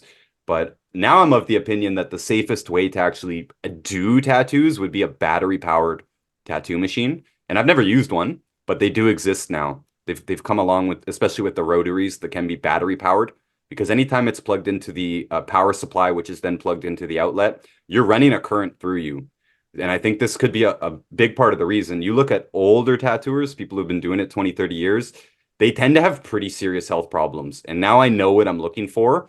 So I'm attributing it partially to the excessive EMF exposure, always holding that motor, and probably the drugs and alcohol use. And anybody, even if you're well nourished, just being in those hunched over positions and stuff for hours and hours at a time. You try and hold yourself in the same position, just, for 15 minutes, it's going to be uncomfortable.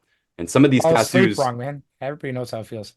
yeah, it's rough. It can be very, very rough. So I'm different putting than this any out other- there for the any few other people trade, who yeah. do actually do tattoos and are listening to this. You got to get your nutrition up, because if you do have some sort of a tremor or you got back pain or anything like that, that is pretty easily solved. And I encourage you to look into battery powered rigs, because I think that is the healthier option. And this includes things like face shavers and, any little appliance. A laptop is a lot less harmful when it's running on battery power. As soon as you plug it in, now that current is running through you. I agree with you what you're saying in the position, because like obviously any tradesman that knows this, you can be stuck in a position for a whole fucking day. Yeah. Like it's fucking shit, and your body gets contorted. So I can completely agree with what you're saying. Now, what I wanted to ask you two guys, this is sort of jokes, because I know that tattoo shops fucking do drugs and alcohol. Would you guys rather a guy who's moderately drinking to do your tattoo, or a guy who does cocaine? Neither. To be honest with you, nowadays, like Because there's I a lot of guys. There's a lot of guys that do fucking hardcore shit there. there is, and I feel like I was gonna speak on this when Ryan was finished. I feel like that culture shifted a bit, man. It used to be a lot more like burning the candle at both ends. It's like staying up and grinding, and you see these guys don't do that shit anymore. These shops don't function like that anymore. These guys are fucking 11 to 8, 12 to 8. They're out of there, bro. They will not stay to do your tattoo even if you fucking paid them. These guys, like, it's like, you know what I mean? There's still, let's not get it twisted. There's still shops that function like in that old school way. But when, I don't know what it was, but when me and Ryan were getting tattooed, like in that time, like drugs and alcohol was rampant in the tattoo industry. Addiction was rampant in the tattoo industry. And you're talking about all these people who are probably already a bit broken.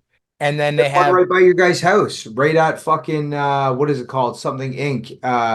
In that plaza there down by I can't even think of it. Maybe we don't want to call out specific shops.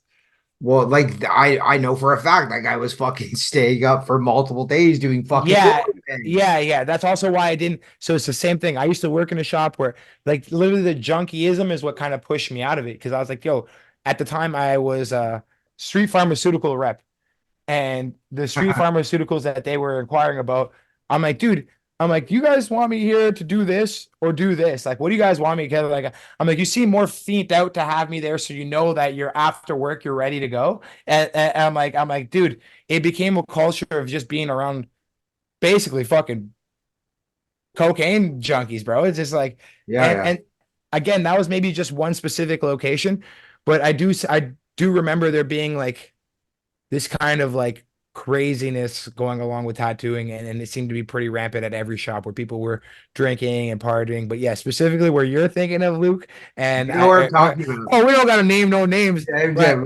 hey, bro, hey, people were having a good time. Like, you know what I Well, I mean? don't know if he was because he was fucking the owner. He's sketchy as fuck. You use like this and then this. You know what I mean? They're everybody. Oh, you talking about there was like, so all those places they kind of went up and down, and that's why you could see the places that where their focus wasn't drugs and alcohol still exist, and the places that their main focus was drugs and alcohol kind of faded to the wayside because you know what I mean. It's like Unless you your other employees, the other tattooers, unless they're junkies too, you're gonna have a hard time maintaining a stable pen there. And you need a stable pen of artists. That's what keeps a shop going. yeah, and I don't know about having a stable anything if it's a bunch of junkies. Like when you heard stability and True. junkies mixed together, my Yeah, God. it's oxymoron. Let me give my answer Yeah. here. If I can't tell that you're drunk or that you're on drugs, then I don't care. But there was some time. Okay, let me tell you, the tattoo I hate the most was done by our friend who was absolutely smashed on cocaine. He was at his deepest depths of addiction, and I should have just said no, to be honest. He was supposed to do something for me. He didn't even draw it ahead of time. I'm like, what the heck is going on? Oh yeah. Oh And yeah. yeah, and he and I we argued about it. And after a while, he's like, "Look, it's this design or it's not. It's this or nothing." And I should have just said no. I was stupid. I was like 21 or something. And But that bully junkie attitude, bro. They were just trying to tell you what's what to get yeah, I money. didn't like that. I said earlier that you should try and let your tattoo artist talk you out of things. But if it's you can see that he's tweaked out. He just wants to Yeah. get something done quickly, and he wants the money to buy drugs immediately after. It's You're a bad not getting a experience. good tattoo, bro. That's It's it. a bad Yeah. experience, and it is a Yeah. bad tattoo, and it's not a great design. He has way better design capabilities. He gave me a lazy design, and 100%. it was on my ribs, so there's straight lines in that design, which I knew too. I should have just said no. You should be smarter and more patient. You already said, Moose, I'm impulsive. I had to go.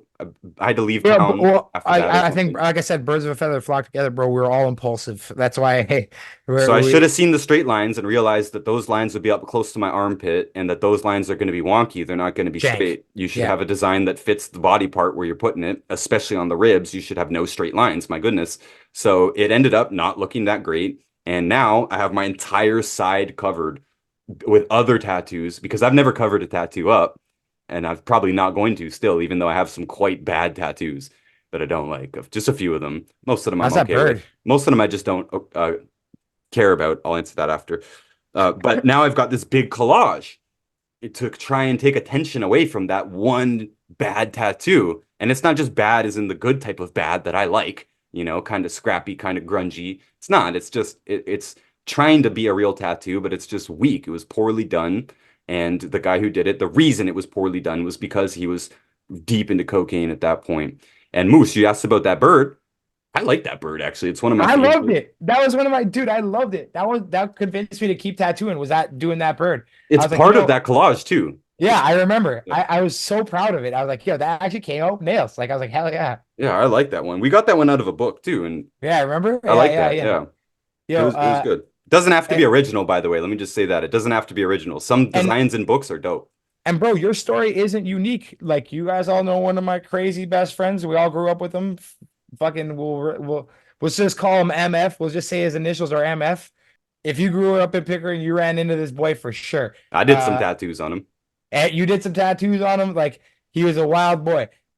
His entire sleeve was trying to like was from covering up bad tattoos. Yeah. Like, he got to the because he was like, oh, I fucked this up. Now I gotta cover this or put this here. And then going to a guy who was completely unexperienced for the job and trusting him to do it. Like he was paying Paul to go, he was like going to buy tattoo supplies for Paul to do it. Like, let's do a sleeve. And you're trusting a guy who's done like a handful of tattoos to do your sleeve is a silly idea. Mhm. Okay. If you're starting to do tattoos, keep them small, keep them hideable. You're not going to be good at it to start. Like we said, it's the 10,000 hours principle that's going to apply to mastery of anything. It doesn't So- matter if you can draw. You need to learn Does the not. tattoo. It's a medium. It's a new medium. It's acquiring a new skill.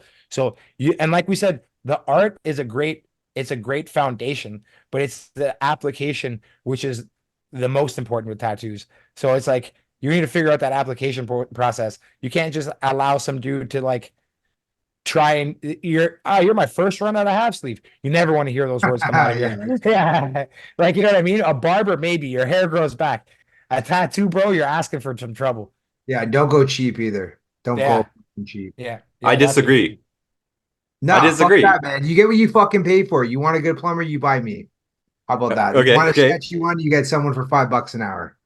Well, some of the tattoos I love the most were done by my friends, and they're not the best tattoos in the world. They're also not the worst applicated Yeah. tattoos. Again, difference between a bad tattoo and a poorly applied tattoo, you know. So some of them are kind of poorly applied, but they're my favorites, and they were free, is my point. You know, Yeah. a big part of what I look at when I'm looking at tattoos, I'm literally just wondering how much they paid. You know, so when you see jail tattoos and gang tattoos and like me, you know, a very obviously scrappy tattoos, you know, I didn't pay for them, or I didn't pay very much. Most of them I Yeah. didn't. I paid for a I- few, but my I free agree. ones are generally my favorite, to be honest. If I can be, yeah, if I can be straight up, I don't think including my half sleeve, like I don't think I've paid more than $500 for a tattoo. Obviously, cumulatively, it's cost some money, but like I'm never gonna go sit down and be like, yo, here's a $5,000, here's $5 grand for a half sleeve because there's like, I'm not sure if you've heard of Chronic Ink. Like No. it's Chronic Ink is like a pretty reputable like black and gray Japanese studio. But it's like they're doing like those soccer player arms and those basketball players, like, you know what I mean? And there's like it's a 8-month booking and it's $10,000 to do like a sleeve that's gonna be like some Roman statues or Japanese black and gray, like, you know what I mean? For me, I think I'm not paying that kind of money. Like, even if you think that you're worth that kind of money, I don't think it is. Like, I think a tattoo is only worth like max. Like if we're sitting down for like, if I'm talking about from forearm to shoulder, you ain't running me more than 1,500. Like, there's no way. Like, I think that's that's a fair. So what Price. about it? What about if you I don't know if you come from money or not, but if you were a fucking gazillionaire, would you pay for it? Because I think you get what you pay for. I agree. And sometimes, like I said, I'm chasing a specific artist. And if there's a specific thing I wanted from that guy, and it was like I was so into how good that dude is, then I'm like, all right, or that girl or whoever. If that person is fucking that dope that I need in order to get something from this person, I need to pay that money, then I would. But I know a lot of talented guys that aren't trying to rip you off for anything either. You know what I mean? Like, there's a degree to it, especially with like I do specifically old school tattoos, like more traditional style tattoos, if you would. Like, if I'm not paying you a crazy amount of money for a palm sized black and gray old school tattoo, like that's crazy. Like, So what would a sleeve like? So how long would a sleeve take to do? Like hours? so okay, the most expensive here. All right, hold on. But no, I'm just saying, like, what do you think of sleep? How many hours would that take to do? Multiple hours, multiple sessions. Multiple hours. No, not always, man. Not always, dude. Like, so my half sleeve, okay, it was $300 for the lining and $300 to finish the shading. And I was there. I was both like the lining session was maybe like 2 hours, 2.5, maybe like 2.5, 3 hours, and the shading was about the same. It was about 3 hours. So he was making about $100 an hour. Yeah, okay, that's good. That's like, honestly, I reasonable. wouldn't go lower than that. Like that's like fuck, dude. Like some places. No, I agree. But it's just like, but it's also, I know like you can go get a tattoo from who I consider to be the best guy in Toronto for old school tattoos, which is Mosey, Brandon Ing. He's like, He's dope, yeah. the dopest. There is no, in my opinion, if you're going to the GTA for a trad tattoo, there's nobody better in the GTA than Brandon Ing. And I'm fortunate enough to have caught that guy when he was an apprentice and abused the fuck out of it. Thank God. But even now, he is hyper talented. And you go get a palm size tattoo, it's like 250, dependent, right? Dependent, but it's like that's reasonable for a man that works at that level of skill. I don't think that it's like, at least for me, I can't see myself dropping like 10 G's for a sleeve. Like that to me is fucking stupid. And again, it's also like the guy that wants that tattoo is also the guy that wants that, like, you know how you were saying that trendy, I want a full, like for me, it was tattoo at a time because I was like, ooh, like I collected them. I didn't go in there with the intention of it becoming a sleeve. It just became what it was. Like I didn't go out there with a foresight. Maybe that's good for some people, and maybe that's something you dig. But I know Ryan, you're the same way. Your shit just accumulated. Well, let me say this to answer Luke's question. If I had all the money in the world, I still wouldn't pay that much for it because almost everyone, I think there's 2 tattoos that I have where I didn't have any relationship with the person at all. It was just a tattoo. That's the lamest type of tattoo to me. So even now, if I had all the money in the world, I'd still be going to my friends. I would get one from Moose or from our buddy Jay or whatever. For real. And it'd be Well, fun. yeah, I right? get, yeah, I And get that. So on the other way, like, okay, like if I was a good tattoo artist and we were fucking boys, obviously it's in my best interest to give you the best quality I can give you because I truly appreciate you as a friend. That's another thing. And the same, even if I did something for free in my trade for someone, I would give them the best result, no slacks to it. Yes, I agree with you 100%. I'm just saying generally in and my and to be world, and to be you get what fair, you pay for. You get what you and pay to be for. fair, what you want is a different cost, right? Like if you want to go and buy a fucking marble floor, like it's gonna cost you a lot more. So at the end of the day, like to do like Ryan, you know this, man, to sit there and blast like a full color portrait, you're gonna 8 hours, you're gonna get halfway, like you're gonna be like done a forehead. Like you know what I mean? It takes a lot of color packing and a lot of work. Whereas the style that I prefer is kind of usually done, and it was like designed for sailors, right?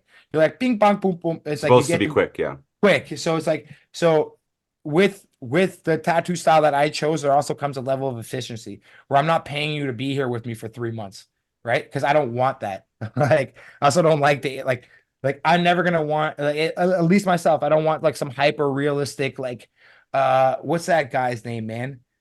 He became famous for doing those hyper realistic portraits on tattoos. Um, Oh, I irrelevant. know what you're saying. I saw that. It wasn't that like last year or 2 years ago or something. It was a few years ago. He does a crazy Michael Jordan.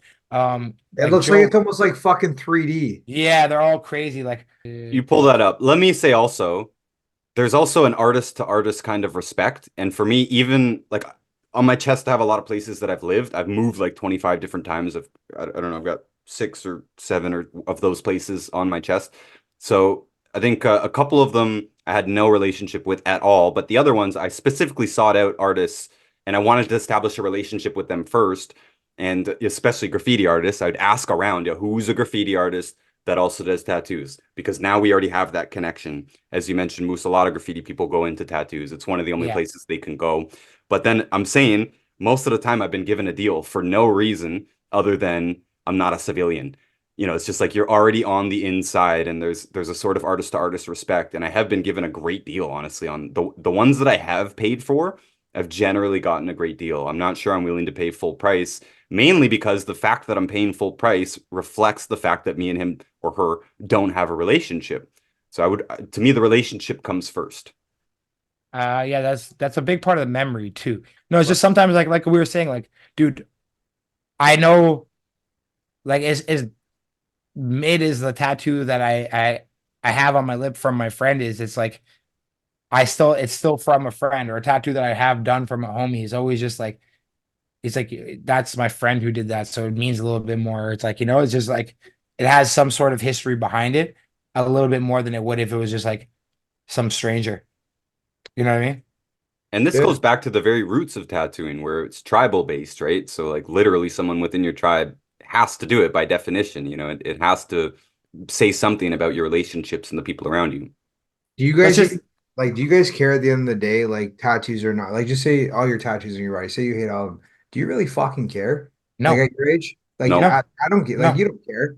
You don't no. give a fuck if someone judges you or anything. Like, do you really care? It's kind you really like again, it's part of the acceptance, right? It's like everybody's judging everybody. This is Yeah. like the smallest thing. People are like I rather come across as a guy with a ton of tattoos than a guy with a fucking meth addiction. You know what I mean? Yeah, well, I was just saying, So- like, originally when you get them, I'm gonna say out of my group, not saying you guys because you're more artists, but you get it for judgment, so you can be judged in a good way, hopefully. Now at the age that we're at, like, it's like I don't give a shit. Like, I don't care if you think that or that. I know who I am. I like myself. oh yeah. And Yeah. then you notice there's like, sometimes hey, with a lot of guys, you gotta be a certain way to get a certain bitch. You know what I mean? You gotta like you can't True. if you're into some kind of girl that's into tattoos, dudes will go nuts. I've done crazier things than get I know, but tattoos. like, who the You fuck, know- like, thinking about that at our age right now, like, I would Oh, never. I do know, that. dude. I know, but there's I would yeah, never do that. I'd be like, "Kid, you go ahead. wouldn't. You're a Fuck, happily do something married or man with not." a life. Yeah, there's not a lot of like, some guys got a lot of self-doubt rattling around in that old dome of theirs, you know what I mean? So Yeah. it changes like Well, let's do this then. Let's shift the conversation into girls because we haven't talked about girls at all. So I would say one of the first things is most of the girls that have been attracted to my tattoos, I think were for the wrong reasons. I was just watching something last night where they're interviewing a bunch of girls on the street and saying, who would you sleep with, who would you marry? And almost all of them said, they're attracted to the bad boy, but they want the gentleman to marry. So from me being the bad boy, it's not a very good place to be because you're attracting people maybe at their least stable. You get a lot of rebounds, you get a lot of people who don't know who they are yet, or people who are being attracted to something superficial. I just found that any girl that I know that was specifically attracted by the tattoos, they were attracted for the wrong reasons. They weren't looking at me, they were looking at the tattoos and what they represented, and they did represent the bad boy, and that was what I was trying to represent, but that's not necessarily who I feel deep inside. I've got Yeah, like but could you be both though? A girl wants a bad boy, but also wants a gentleman as well, right? Sort of like a gangster that you don't know about. yeah, that's the same thing, but like that's usually that happens a lot, bro. They come in for one reason and stay for another. That those two things sometimes don't correlate. But Or like, they don't stay, or they just want to have a good time, and maybe that ends hey, up I'm okay beating with me that. down. Well, I guess Yeah. Yeah, Yeah. it could be Hey, fun for hey. a while, but yeah, No, you're right. You're right. At the end of the day, your soul does it because look, I'm coming from a guy who's, like let's say I've squeezed a lot of juice out of the fruit. You know what I mean? That like that is there's no fulfillment in that either. You know what I mean? You could chase ladies endlessly all day, but there's no fulfillment in meaningless relationships either. You're right. Absolutely. but like, let's just go this way, Moose. You talked at the beginning, like some of since you do jujitsu, so some of the most humble people you know are fucking warriors, right? I would say Absolutely. the same way towards like, okay, so these girls are attracted because you're a bad boy. Every girl likes structure or an alpha male in that matter, but also is humble as well. And you don't really know; they're sort of silent, right? So you can be both. Yeah, absolutely. That's, you know what I mean? Absolutely. They're Yeah, attracted to you absolutely. because you're a look because you're obviously women are want someone to take care of them.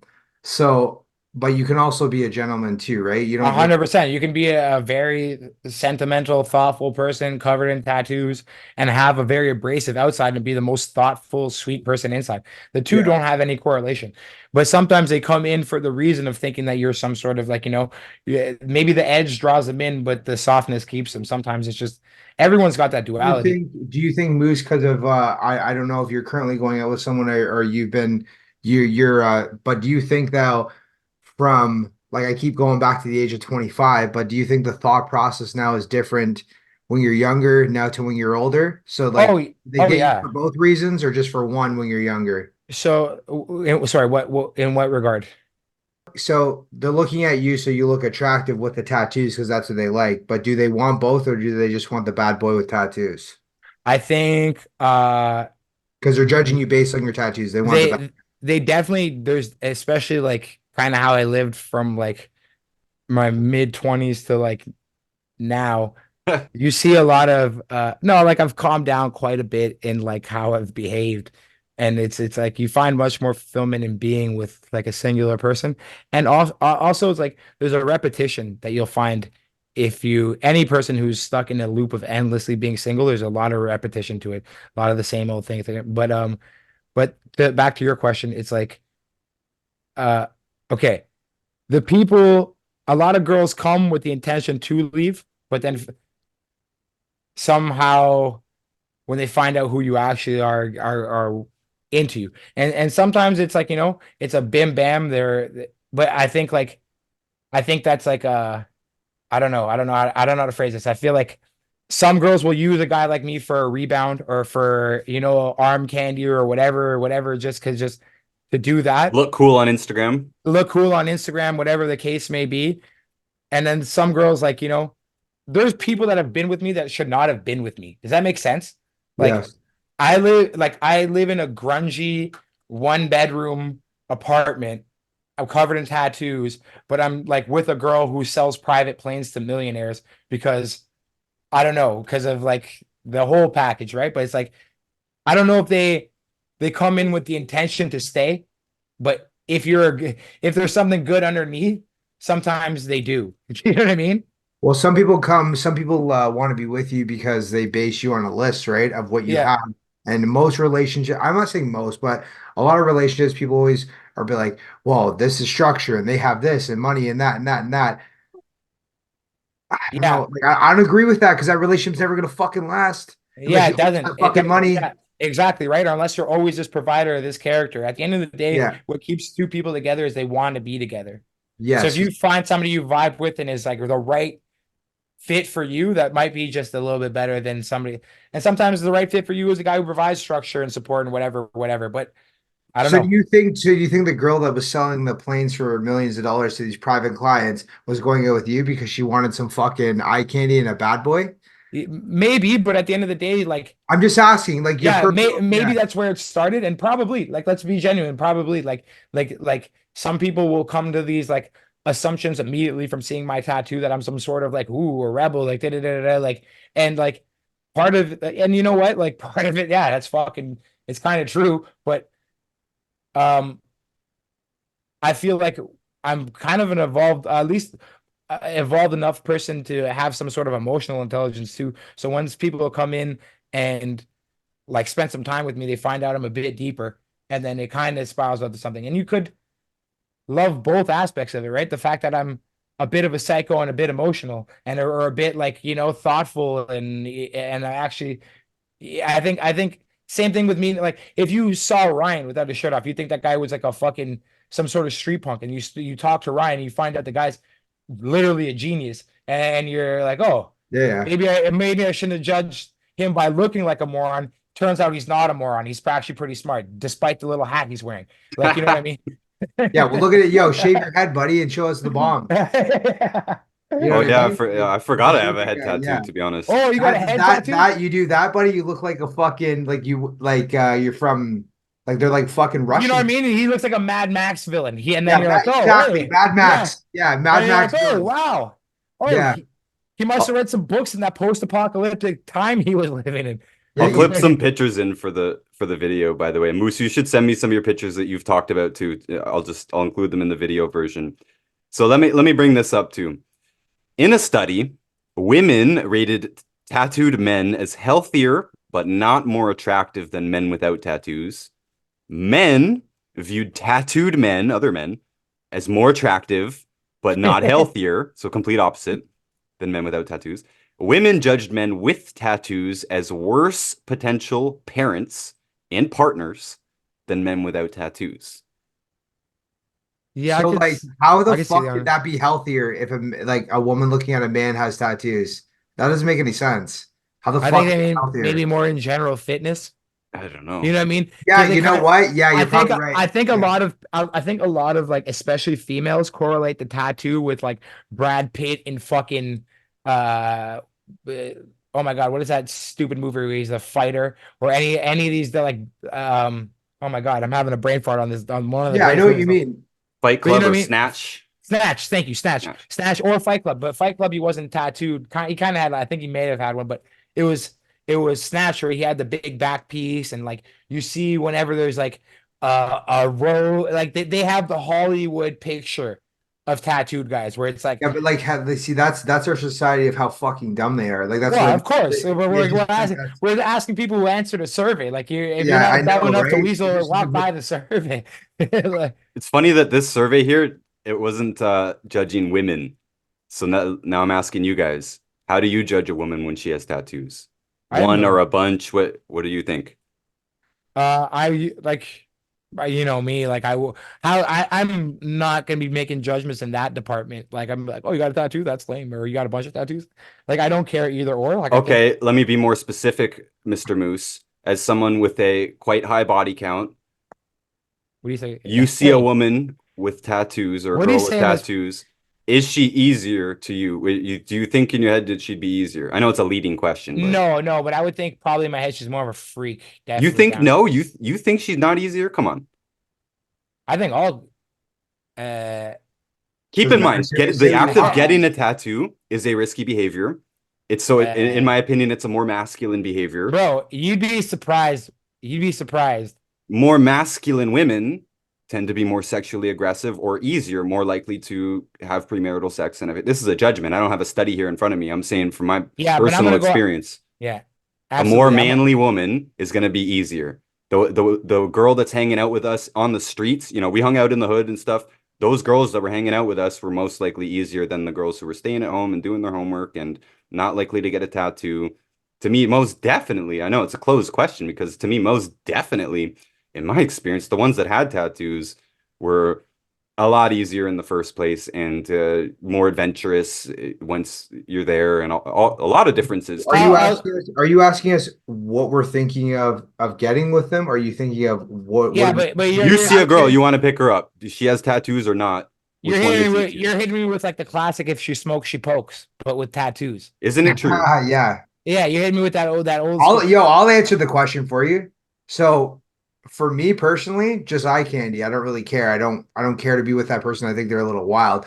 But for me, I've been with somebody for 11 years now. So I love who I love. But I'm saying just to look at a thing, to look, I'd be like, yeah, she looks great. Would I want to be with her? Probably no. Be like a one night thing. That's it. Yeah, I'm not interested. and I think maybe a lot of ladies feel the same way about me or you or whatever. You know what I mean? It's like, so it's like, 100%. yeah, Well, the you- ladies in that That's just survey, That's Yeah. just saying me judgment because I feel like if a woman has a lot of tattoos on her, she's got a very powerful personality, like a very like it could be argumentative. That's how I would think just by judging. I don't know why. I just feel that way. the I'm women being in that crazy. survey, the women in that survey said that looking at a man with tattoos, they judge them as being a less good parent or partner. So would you say the same about a woman? Because me and Luke are married. We're both married to women with no tattoos. To me, someone with tattoos and having dated many women with tattoos, and again, I'm not beating anybody up for having tattoos. No, I don't have a think- lot of tattoos. I think it makes you a less desirable long-term partner. There's going to be more questions. You're going to have to prove yourself a little bit more. I'm going to be a little bit more reserved. You know, do I want to settle down with this person because are they going to be more unpredictable? Are they going to be more impulsive? The And types of traits that go with tattoos. I totally see where you're coming from, and I understand 100% what you're thinking. But again, bro, there are clean laced, straight cut, terrible parents. So again, 100%. that's always gonna boil down to the man and the person. I'm sorry, but I have spent a lot of time in the last little bit, like fully instructing martial arts and being around a bunch of kids, right? Like, and at first I would cover up, like I wear a rash guard in front of the kids and just try not to like put any level of intimidation on them because I teach kids and I don't want to have any influence on their decision making in that regard, other than how they model themselves as human beings. And I think if you're a parent, it would be the same thing. I would never influence my kid to go get tattoos because I have tattoos. In fact, I would rather they think tattoos are lame because their father has them.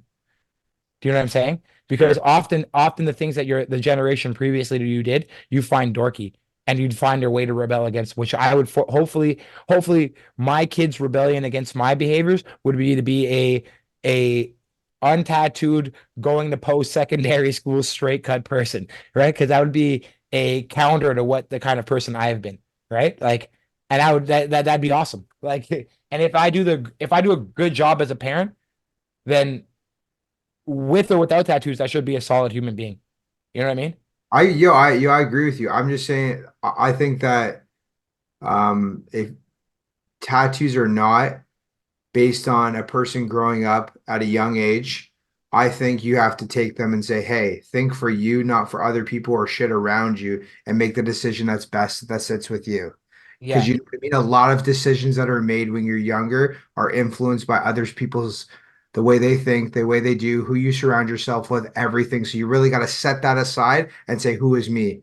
yeah, Tattoos or not, I'm not judging anybody. But if you're asking me, I know this jumps back about the lady thing. That's just what I think initially if I walk up and look. yeah. You know what I'm saying? And to Ryan's point, thinking like, Like just uh, say I saw you in a fucking gi, bro, and you got tattoos and you look and you got longer hair. I'm like, this guy looks like a fucking Super Saiyan. He looks like he's gonna fuck me up.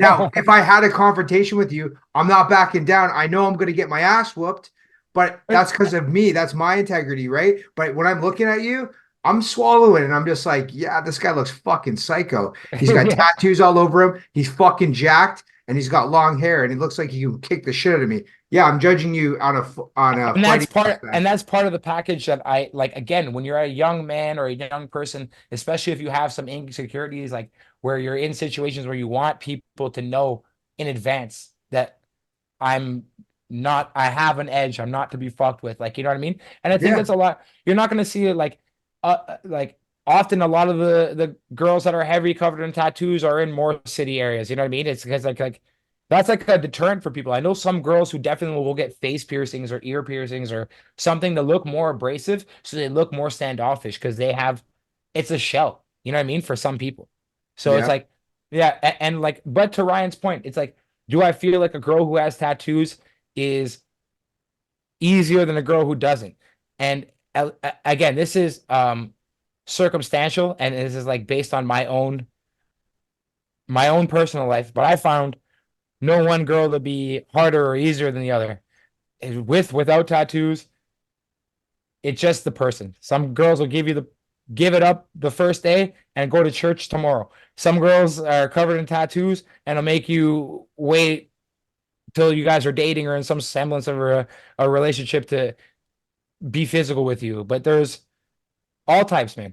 All types. So it's harder to make that judge on, at least from my personal experience, because I've seen a lot of girls give it up to me that you wouldn't assume would be giving it up to me on the first evening. You're like, wow, Fucking huh. gigolo over here, eh, buddy? Yeah, Yeah, nice. I've had a good run.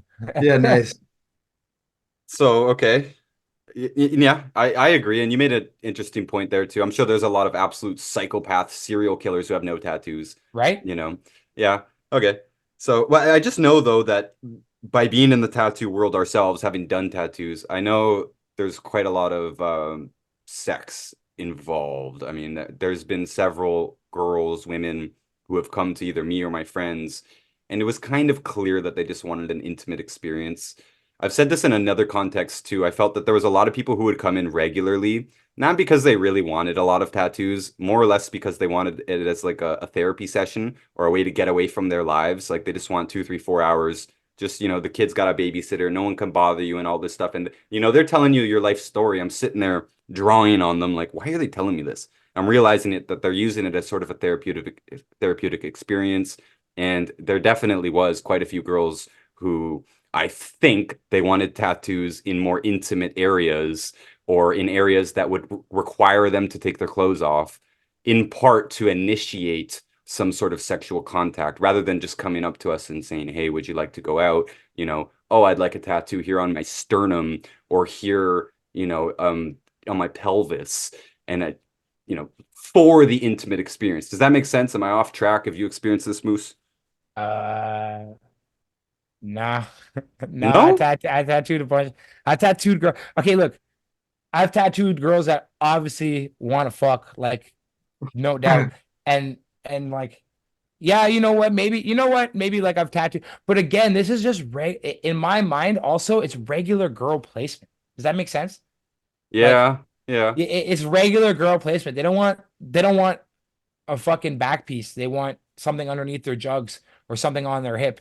or something close to their ribs where it to me it's more that's a more feminine placement anyways. So you're not often gonna get a girl that walks in there and it's like, yo, slap a dude on my forearm real quick, like a big, like you know what I mean? Like they Ah, want it's usually something a little bit more feminine to that regard, anyways. Maybe I'm less pervy than you, but or maybe like the girls that came through just did want to fuck and get tattooed at the same time. And I think a lot of the thing with like same way that tattoos can be a vent for people, so is sex, and it's like a equal rabbit hole where you could be like a sexual deviant is the same thing in my mind. Maybe they're The the same sort of avoidance behavior, coping A hundred behavior percent. as well. Yes, thank you, thank you, thank you, thank you. That's exactly. It's like it's some sort of internal coping mechanism that people have with issues that they're struggling in internally. And sometimes sex is it could be sex, drugs, tattoos. Well, tattoos is a kind of and truly in its more bare form is a form of it is a mild form of self harm. So it's like there are moments where people get tattooed out of sadness and depression, and that's definitely real. And I've been in phases like that as well, where life's not going well and things are really down on my cards, and it feels good to get tattooed. It just feels nice. It's the same thing as Let like, somebody have control over you, and yeah, you yeah. feel the weight just kind of off your shoulders for those few hours. You're in a little bit of pain. You can express yourself out that way. It's like, you know what I mean? It's just something that makes you feel real, right? It's just like I focus on the pain, the only thing that's real. so I can understand that. And it's the same thing with the idea of sex, right? Like the people can do the exact same thing and never actually address the problems that are underlying, but go to the thing they find to be the solution. All right, quick break here while we talk a little bit about hydrogen water. This is something I've gotten into recently, and although I don't have any serious health problems, I definitely felt a pretty quick difference. In fact, I got my blood work done before and a few weeks into it, and I was actually very surprised that my blood work showed that I was dehydrated. Now, many of you would know I've complained heavily that over the past few years, I've had to spend half of my time in the city suburbs, outskirts of Houston, and I've always felt bad here. Less energy, way more groggy and grouchy, and a very hard time sleeping. That was my biggest thing. Now, we know that many different nutrient deficiencies can cause insomnia, but I'm on those nutrients, proper doses of the nutrients. My food is on point, and yet I still couldn't sleep in the city. When I got that second test done, it showed that I was no longer dehydrated. And what do you know? I pretty immediately had more energy, immediately slept better. This was the best benefit that it's given me so far. And there are lots of other testimonials out there, but since I'm fairly new to this, I have to lean on other testimonials that already exist. So today I've got Christina joining me, and she's going to tell us what happened to her. Hi. Yes, I started my health journey with hydrogen water in March of 2020 and was just consuming the water glass after glass. It was great. My mental clarity went away. I could think clearly, remember things. Before that, though, I'd gotten to the point where it's kind of scary. I couldn't even remember Kendra Scott necklace, the names of anything famous or popular. And I was a little anxious that at 35, I would have early dementia or something. But with the hydrogen water, totally took care of that. I can remember names and important things that I need to remember. That's good. And then I also had an abundance of energy.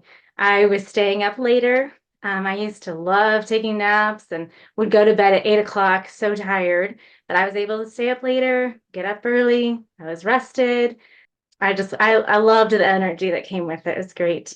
And I also had some relief from allergies. And I would wake up every morning. Of course, my mom taught me well, go drink your water. And I would walk into the kitchen and my heels would hurt. Just walking on the tile every morning, so much pain in the heels. And so that was something else that was worrying me at age 35. I shouldn't have such pain. And it went away within a couple weeks, totally gone. So I was super excited. Those are just the basic things.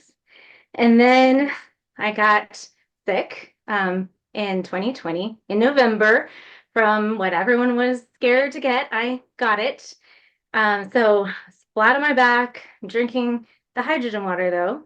Every 45 minutes, I would wake up, go drink the hydrogen water. I did that for 24 hours, drink that hydrogen water every 45 minutes. And then the third day, I was up walking my 65-pound dog. It was incredible. My friend got the same because we were teaching. So she came down with it as well. She was not up the third day, not at all. She was still struggling. So I just that was the game changer for me. That's when I decided to take it seriously, and I just dove right in. I had my first hydrogen water generator. I purchased it in March of 2020, and in November I purchased my second one. I didn't want to be without it when I was at school, so I had one at home, one at school, and drinking it all the time. It's kind of a big investment, but you had no problem buying two of them. Right. I've always invested in my health. I don't really care about silly, frivolous things like painting nails, but my health I do take seriously. And I did as a kindergarten teacher on a solo budget, fostering a child, spending lots of money on him as well. I did purchase my second hydrogen water generator. I commend you for the investment. A lot of people, are like, oh, I don't have the money for anything health related. A lot of people complain about it, but it is, to me, the best way that we can spend our money. I also don't care about frivolous things. I drive a cheap car and so on, but I am very happy with the Right. hydrogen water purchase. And now that I know more and more about it and have compared all the other machines that I can find, I'm really happy with the Zontos value, to be honest, because even though it does seem like kind of a high price point, which is around $4,500, by the way, it's a big investment for me. It's the second most expensive thing I've ever purchased, except for my house. But Right. there are a lot of machines out there, and we've done some videos. I'll put those in the description. We've done a hydrogen water episode, a whole episode here on the podcast, and we've done 2 videos where we react to some other people talking about hydrogen water, and we actually compare different machines. Again, all those are in the description. So the problem is that there's a lot of cheaper machines out there and even tablets, but when you really get down into how much ppm, how much parts per million of hydrogen is in the water, and how long the machine is actually going to last, how long it's actually going to work for, it doesn't seem like a very good deal to buy a cheaper one, unless it's an absolute emergency. You got cancer or something, and you simply don't have $4,500. Well, even if a cheaper machine only lasts a week or 2 or maybe a month, at that point it is reasonable to do that because the hydrogen is so beneficial at that point. You definitely want to just get the hydrogen water in. Even recently, like the other day, people still pitch me on things all the time because I'm in the health business. People pitch me on everything under the sun. And someone sent me some machines the other day where the starting point was $3,500. The ppm was not stated. The flow rate was less, which is not the hugest deal. The Zontos machine does a liter per minute, which is very good. It's about the same as a refrigerator filter. So I would be willing to compromise on the flow rate. That's not a big deal. But then going up from there, the other models were $6,500 and then $20,000. $20,000 for a quote commercial unit. And I don't mean to bash any other company. I'm just saying that I'm very happy with the Zontos machine. Wow, I am as well. 20,000 is a lot. It's not for a whole house? It's a commercial unit that gives out 3 liters per minute. Also with Okay. the ppm not stated. I have inquired about the ppm, but haven't gotten that yet. Interesting. It better have a high ppm for $20,000. I would say so. So since 2020, you've obviously had other people introduced to this. What are some of the other things that you've seen? I've seen inflammation go away. That's another common one. A lot of women can't put on their wedding ring, and after years, they think all is lost, and then they drink the hydrogen water, and within just a couple of weeks, they're able to put their wedding ring back on. That brings a lot of joy and relief to the women. That's huge. That's a great one. Another one is recovery from exercise. We have a golf player who really benefited from drinking the hydrogen water. He would go play and then he'd come back and drink the hydrogen water, and his recovery time was significant. He would be sore the next day without hydrogen water. But with hydrogen water, he was able to go about his regular routine the next day. If you guys didn't know, there are a ton of studies out there, over 2,000 double-blind studies by reputable sources. And the main things they're looking at are inflammation, cancer, and muscle recovery and athletic performance.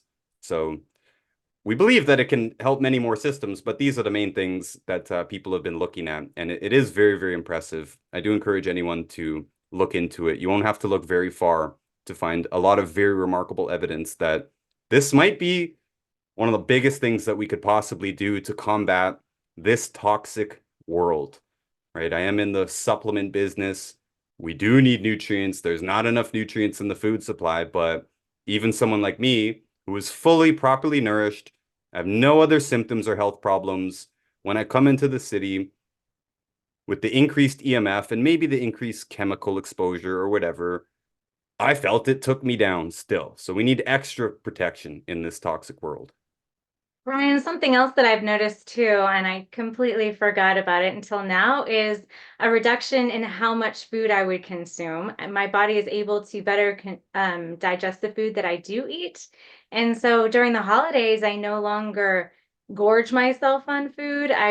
For years, I've done that. And then I noticed the December of 2020 that I was not eating as much, and I was able to control how much I ate. It was fantastic. I love that feeling of being in control and being healthy during the holidays.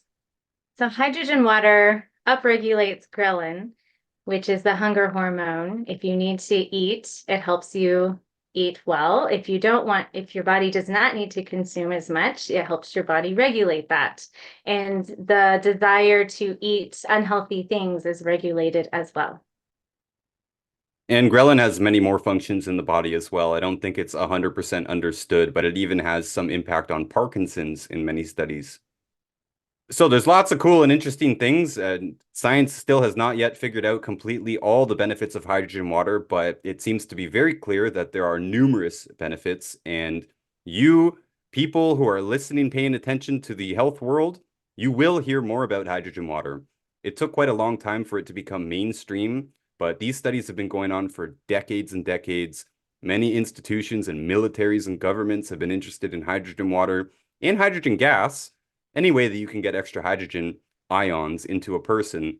They've been interested in this for many, many decades. So now it's finally coming out. People are talking about it, but a lot of people are promoting machines and pills that may not be the most practical solution. Once again, if you want more information on that, go ahead and check out the links in the description of the 3 other recordings that we've done to date, and you'll get up to date on the hydrogen water scenario. Look into it yourself. You will find plenty. And of course, I do have an affiliate relationship with the Zontos machine. Longtime listeners will know I turn down almost every single sponsorship or affiliate that's offered to me. Almost every day I'm offered something that I don't believe in. And I'm never going to promote something that I don't believe in. And I didn't jump immediately into hydrogen water. Did weeks of research and discussions with the owner of the company till I was finally convinced that this was absolutely the best one on the market. Haven't changed my mind yet. And it's just coincidentally, more and more people are offering me hydrogen water opportunities or showing me posts and studies about hydrogen water. And again, I'm confirming that I made the right choice, or we made the right choice, Christina. That's right. I'm very thankful. So check out the Zontos water machine. Check out the other stuff that we've done on it. And we can get back to the program. Thank you, Christina. Thank you, Ryan. Moose, I got a question for you actually. I got 2 questions. When did you start martial arts, jiu-jitsu? I started martial arts when I was a very young boy. I started jiu-jitsu when I was 16, but I started doing martial arts when I was 5 or 6. Okay, so I did Shotokan karate from So did I. Kempo and Shotokan, and then Taekwondo. Yeah. Yeah, Nice. so I did that till probably about 16, but then they stopped doing competitions, so I sort of got like, you know what, I'm out of this. You know Yeah. what I mean? I didn't want to do it anymore. Do you find, not saying that you have a bad history of anything, drugs, alcohol, or gambling, but do you find that jiu-jitsu is definitely a very good out rather than taking tattoos, gambling, drinking, or whatever? Jiu-jitsu saved my life. Out to get you out of fucking. Saved my life. Point blank period. Okay. Point blank period. So if I could turn the camera to my fridge, you'll see there's 2 photos of friends of mine that died in the same year from overdoses. This is like the very wild time where, okay, you know how positive a martial arts gym is, right? There's not a lot of people there that are going to karate 4 times a week and also blasting lines in the change room. Like those worlds don't really Yeah. often cross over. You Okay. really do It's a not. more positive place. So at the time that I got back into jiu-jitsu in my adult life, so I kind of restarted my martial arts journey in my mid 20s, mid to early 20s, because all my friends were fucking junkie losers. Like, and I really needed an out. And if everybody you know is on the same thing, you have nowhere to turn to other people, right? Like, if the first person in like if my speed dial is 3 junkies, right? It's not going to be a good scene for getting out of addiction. But I found being back in martial arts, I got an addictive personality underlined, right? I shifted that into a place where people were positive and everything was positive and the goal was positive. So in time, instead of being addicted to drugs, I was addicted to jits again, addicted to martial arts again. And that was the best outlet that ever could like come my way. Like, you know what I mean? Like it literally like, so now instead of like going to get beers, I'm getting fucking smoothies and acai bowls with Brazilians. And like, I'm like living 100 times better than I was with like the thing with graffiti, especially bombing, is it's self-destructive. Moose, when Right. you use words that are exclusive to these communities, we got to explain them a little bit. Bombing, Oh yeah. this Thank you. might Sorry. set off flags in the CIA or something. Bombing Right. just means a quick thing. It is just pure vandalism. It's It's straight up vandalism. quick. It's street style graffiti. It is the most. It's an egocentric journey to put your name out there and have as many people see it as possible. That includes tagging, throw ups. It's the stuff you don't like. Okay. It's You know and when you it's see not those, meant to be. It's not meant to yeah, look good. it's not meant for anybody but the people who know what time it is. But all the stuff that you see when you're like, oh, it's a beautiful mural. It's all the graffiti except for that. It's the stuff that masses don't like. So that culture of being out. So you have to understand that you're functioning when normal society isn't. So you have to be up and at it when people are in bed. So usually that would require copious amounts of drugs and alcohol, and the lifestyle itself is pretty destructive. You could watch any Graph documentary about this subject, and you will see the same reckless behavior from city to city to city. It will often be drugs, alcohol, fighting, girls, the same stuff that comes with it. So when you're in this lifestyle of being around a bunch of people who are doing the same thing as you, they're all self-destructive. And everyone's on the path to where my friends are, dead. Right. So it's like if you don't switch the track to go the opposite direction, you're the ultimate like, dude, you know this. There's a very hardcore bombing culture where people are only about that. And it becomes like it is I know guys who sustain themselves from theft all over graffiti. Grown men who live as full-time thieves to steal paint to put their name up more. You know what I mean? And it's like you think that you'd be a functioning member of society right now, but that addiction is so strong held that it's like writing your name, bro. And we're like in our 30s, in our 20s, and it's like when people should be laying the structure for real life, we're out there destroying ourselves. And I found that martial arts was like my saving grace for that. Like it took me to harness that energy of wanting to just do something into something a little bit more positive. Because at the underline, it's like, yo, Ryan will tell you graffiti guys are pretty goal oriented. Like, you know what I mean? Goal oriented is an interesting way to put it. Hey, dog, we get shit done. Like when you see something, you want that, we get it done. Like, you know what I mean? So it's like that translates good to fighting, man. Like, and most of us. Well, I remember I had a structure in my life because I did Shotokan karate for many years, and there were actually belts that you had to earn. It took me many years Of course. to get a fucking blue belt, like many fucking years.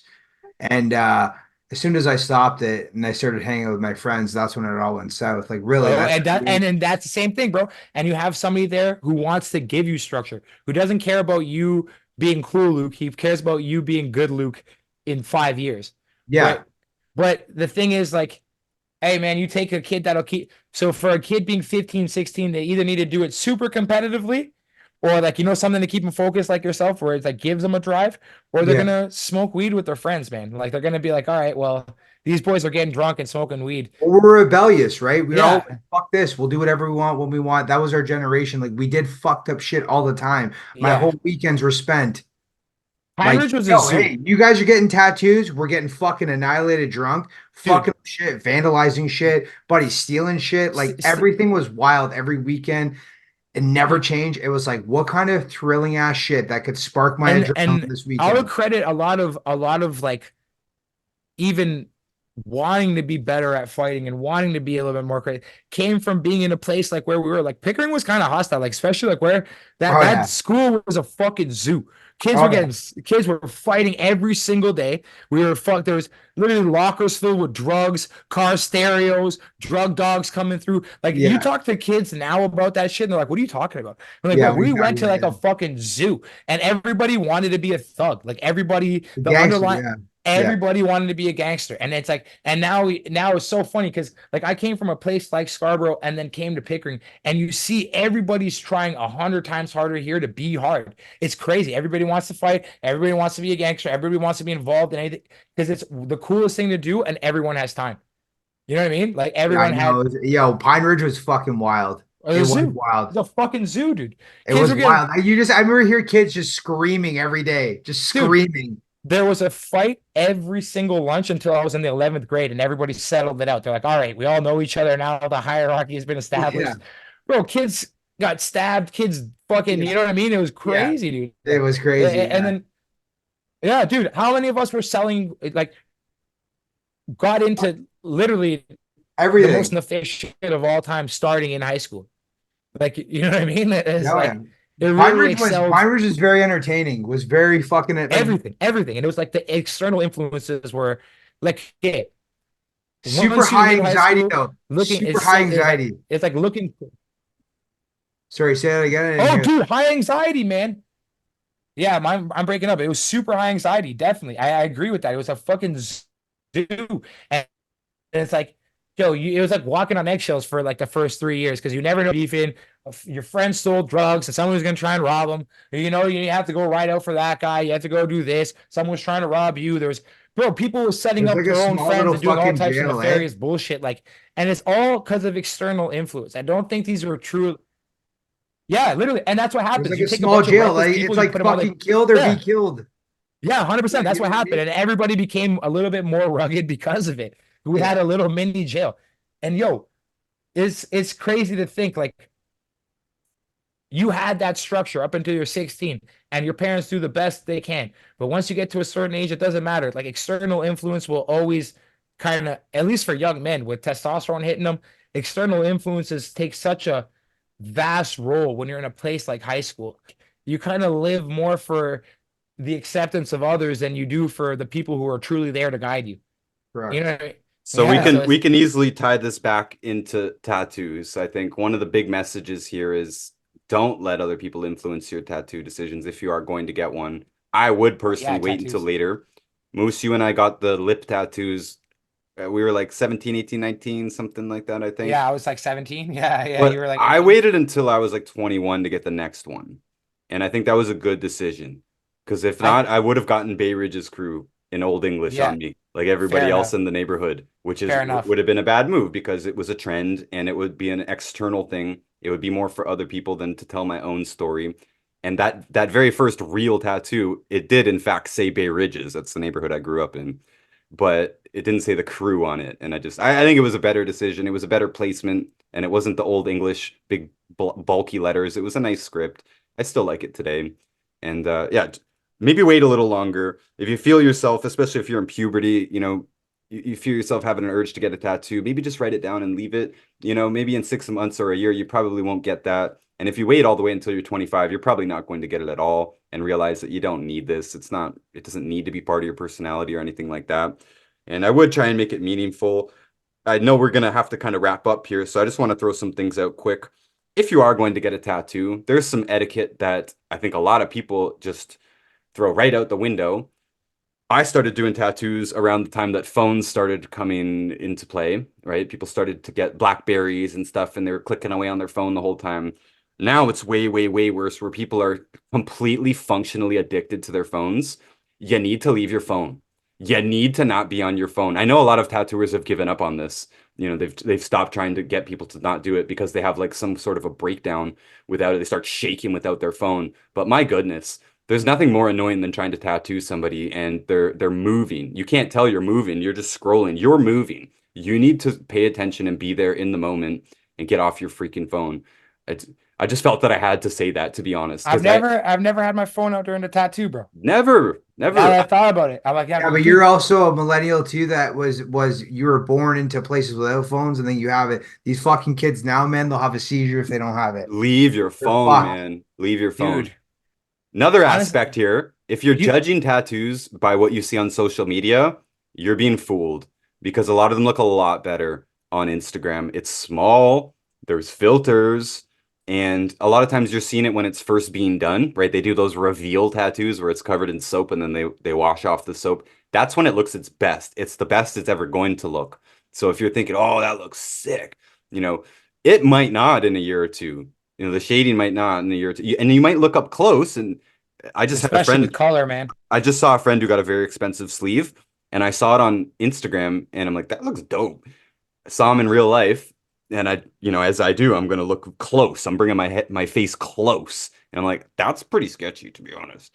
But it looked great online. It looked great online, and this is just goes back to what we were saying earlier. I think everybody should lower their expectations when it comes to tattoos, especially if you're thinking that what you're seeing is perfection, and you go to even the same artist and get the same style done, and you realize, oh, that line's a little jaggedy, oh, that line's blown out. Like even the best tattooers in the world, they have to make these mistakes. It's part of it. No, there's no such thing as a perfect tattoo. Maybe a couple of exceptions on the person's absolute best day. They did one with not a single flaw in it, but that's just not the reality. Most of them do have flaws, and as you age and you do stuff, you might beat them up too. You know, I have a big chunk out of one. Yeah, you get a big scar. I got a big scar gouged out one half of a tattoo. You know, if you get a pimple in one, especially when it's healing, you know, don't pop it, first of all. Oh my gosh. But sometimes even if you don't pop it, it's going to leave a gap in your tattoo. I'm just saying there's a lot of things that can happen that are going to kind of scuff up the tattoos. They are going to fade over time. Wanted to throw this in too. Colors fade at different rates. This is another reason that black is Just best. get black. Just get Just black. get black. No For white. fuck's White sake. turns to yellow. You know, White is not a real color. Black White's- will stay there forever. yeah, and you know, your red is going to fade at a different rate than your blue and your yellow.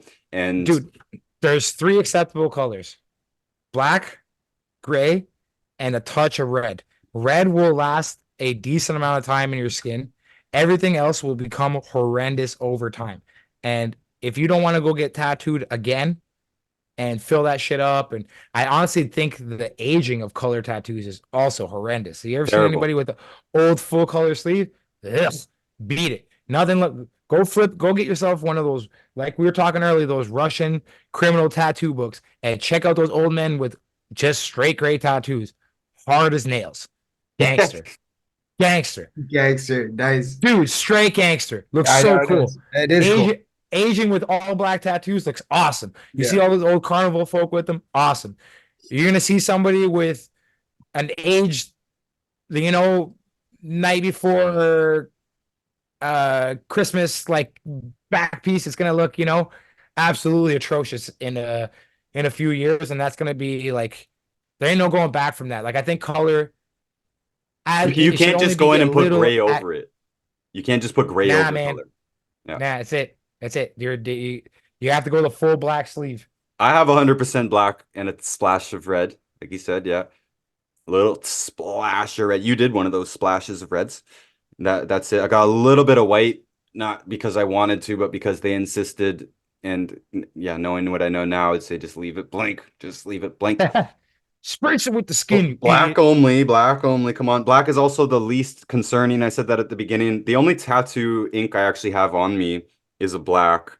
And it says here too, this product may be harmful to your health or may cause an allergic reaction. This company claims no responsibility for allergic reactions.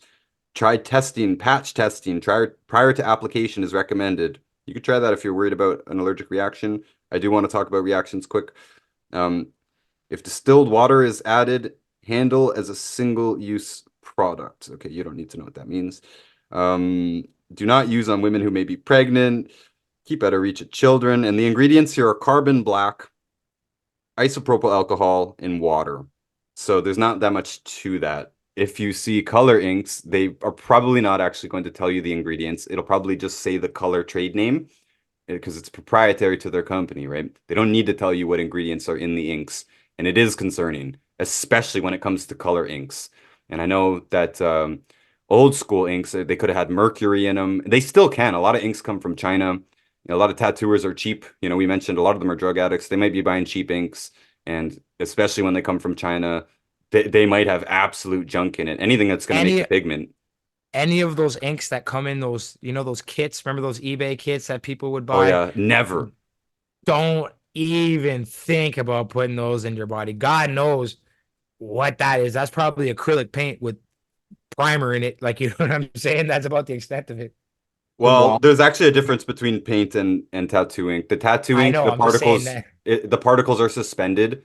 It's not a solution. That's a big difference. Real ink is a solution, evenly distributed, and tattoo ink carries the particles. That's why it's carried in alcohol in this case, or glycerin, or witch hazel, because it's actually not supposed to turn into a solution. They want to keep the particles a little bit separate.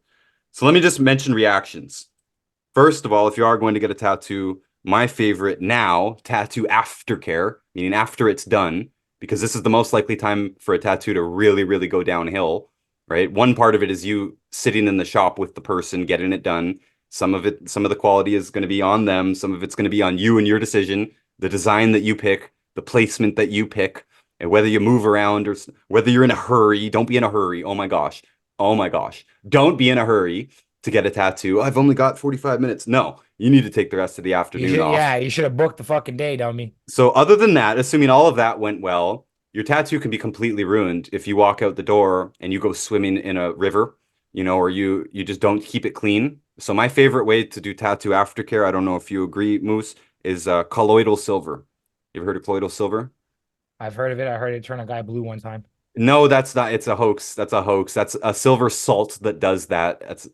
They're trying to get you off of natural products. Yeah. And anyways, okay, now I have to say this. If you consume something that starts to turn you blue, because it took him years, right? And there's a few stories of it. I actually think that one is a completely fake made up case, but let's say it's real. There's a few of them. They did it for years. If something is turning you blue over time, you are an absolute idiot to keep taking that thing. You know, it doesn't just, you don't take one dose and it turns you blue. This is silver salts, not colloidal silver. And yeah, you do it for a year or two, you start seeing yourself turn a little blue, you keep doing it, that's on you. You're retarded. Don't do that. But colloidal silver is a disinfectant and it's non-toxic and has no other ingredients. There's nothing that can clog up. So I hate creams and stuff like that because if it starts to clog up a pore and cause a pimple to form or cause a scar to form a little bit weird, it can really mess up your tattoo. I've had a few tattoos messed up a little bit from aftercare, but I've had absolutely no problem just keeping it clean with regular soap, non-scented soap throughout the day, just like a wound. It's an open wound. Just keep it clean and spray colloidal silver on it 2-3 times a day after that in a little spray bottle. That's been the best experience for me. And even better is if you use a burn bandage for the first day or two, which good tattooers should use. If it's a bigger tattoo, use a burn bandage. To be honest, I've really, in terms of aftercare, Andrew was kind of the guy that always kind of he changed my mind about how aftercare works. And I've always had this kind of rugged ideal to it, where as long as it's washed, you're fine. Other than, obviously, you're right, swimming in a river would probably be something I would recommend. I wouldn't recommend being at like a swamp or a river or like a muddy festival where there's a bunch of bacteria flying around. It's gonna like drop all over your tattoo or something like. But all the tattoos I've had, I just wash down with a bar of white soap until they get remotely snake skinny, and then from then on, I put a non-scented lotion on them. When it's really peeling off, and I've never ever in my life had any issues with my tattoos healing any type of funky. I have seen people get infections. It's only been on like people who've had bad, like they went, like I know a guy who went literally to a what were those EDM festivals after getting tattooed. Bad And idea. bad idea. Just obviously went there and was probably under the influence of something as well, which is you're definitely not going to care about what's happening on your body. So got hyper infected. And another friend of mine got a tattoo over a tattoo, which gave him a blood infection. And it was from the healing process was pretty crazy. So I maybe in some regards the colloidal silver as like, you know, an antiseptic is a good thing to use. But in my personal experience, I've never had any negative experiences from just living my life, working a regular 9 to 5. And at the time I was roofing. So I looked like a chimney sweep when I was done roof, and then going to jiu-jitsu was still getting tattooed. But it was like, I've never had anything go wrong with the old bar of soap and non-scented lotion. I agree. That's your that's the basic. And yeah, most of mine have been fine too. Luke, sorry you're kind of left out of this part of the conversation because you don't have any tattoos. But okay, so for those who don't know, tattoos are not supposed to go past the skin. They're supposed to be embedded in the layers of the skin. So when we say, you know, it's not likely to get in, Yeah. it's not likely to get in your blood. It's true, but it could happen. Now, Moose, you did a couple of your first tattoos on me, very small ones. One of them, you did go too deep. We both knew it happened right there. I almost Yeah. jumped out of the chair. Whoa! You know? I said, whoa, Yeah, hey, yeah. Whoa, oh, whoa, sorry. whoa. It went too deep. It hurt a Hey, lot, and it did hey. get infected severely. It's the only Sorry. tattoo I've gotten infected severely. And in fact, still to this day, I don't know how many years ago, this is 15, 16 years ago or something. And that patch of skin, I can still reach down on my leg and touch that point because it's still just, it feels weird. It feels like that point is disconnected from my body. It's not even like a regular scar where you have to feel around for it. It's like, no, that like completely forever changed the nerves or something in that area. And it was infected. It was pretty bad, man. I had to I'd like battle to that. extend an apology. Yeah, no, it's okay. It's okay. We're friends and I'm cool. But yeah, it was rough. So there is the possibility of infection. There is the possibility of allergic reaction. I have seen a couple of horror stories and I felt bad for them too because I did them and they were all with color tattoos, by the way. All the reactions I've actually seen. It's not too many, but they've all been color. So another reason, stay away from the colors because you could just react to it. You have no idea what is in those at all. Whereas black is easy to make, you know. Carbon.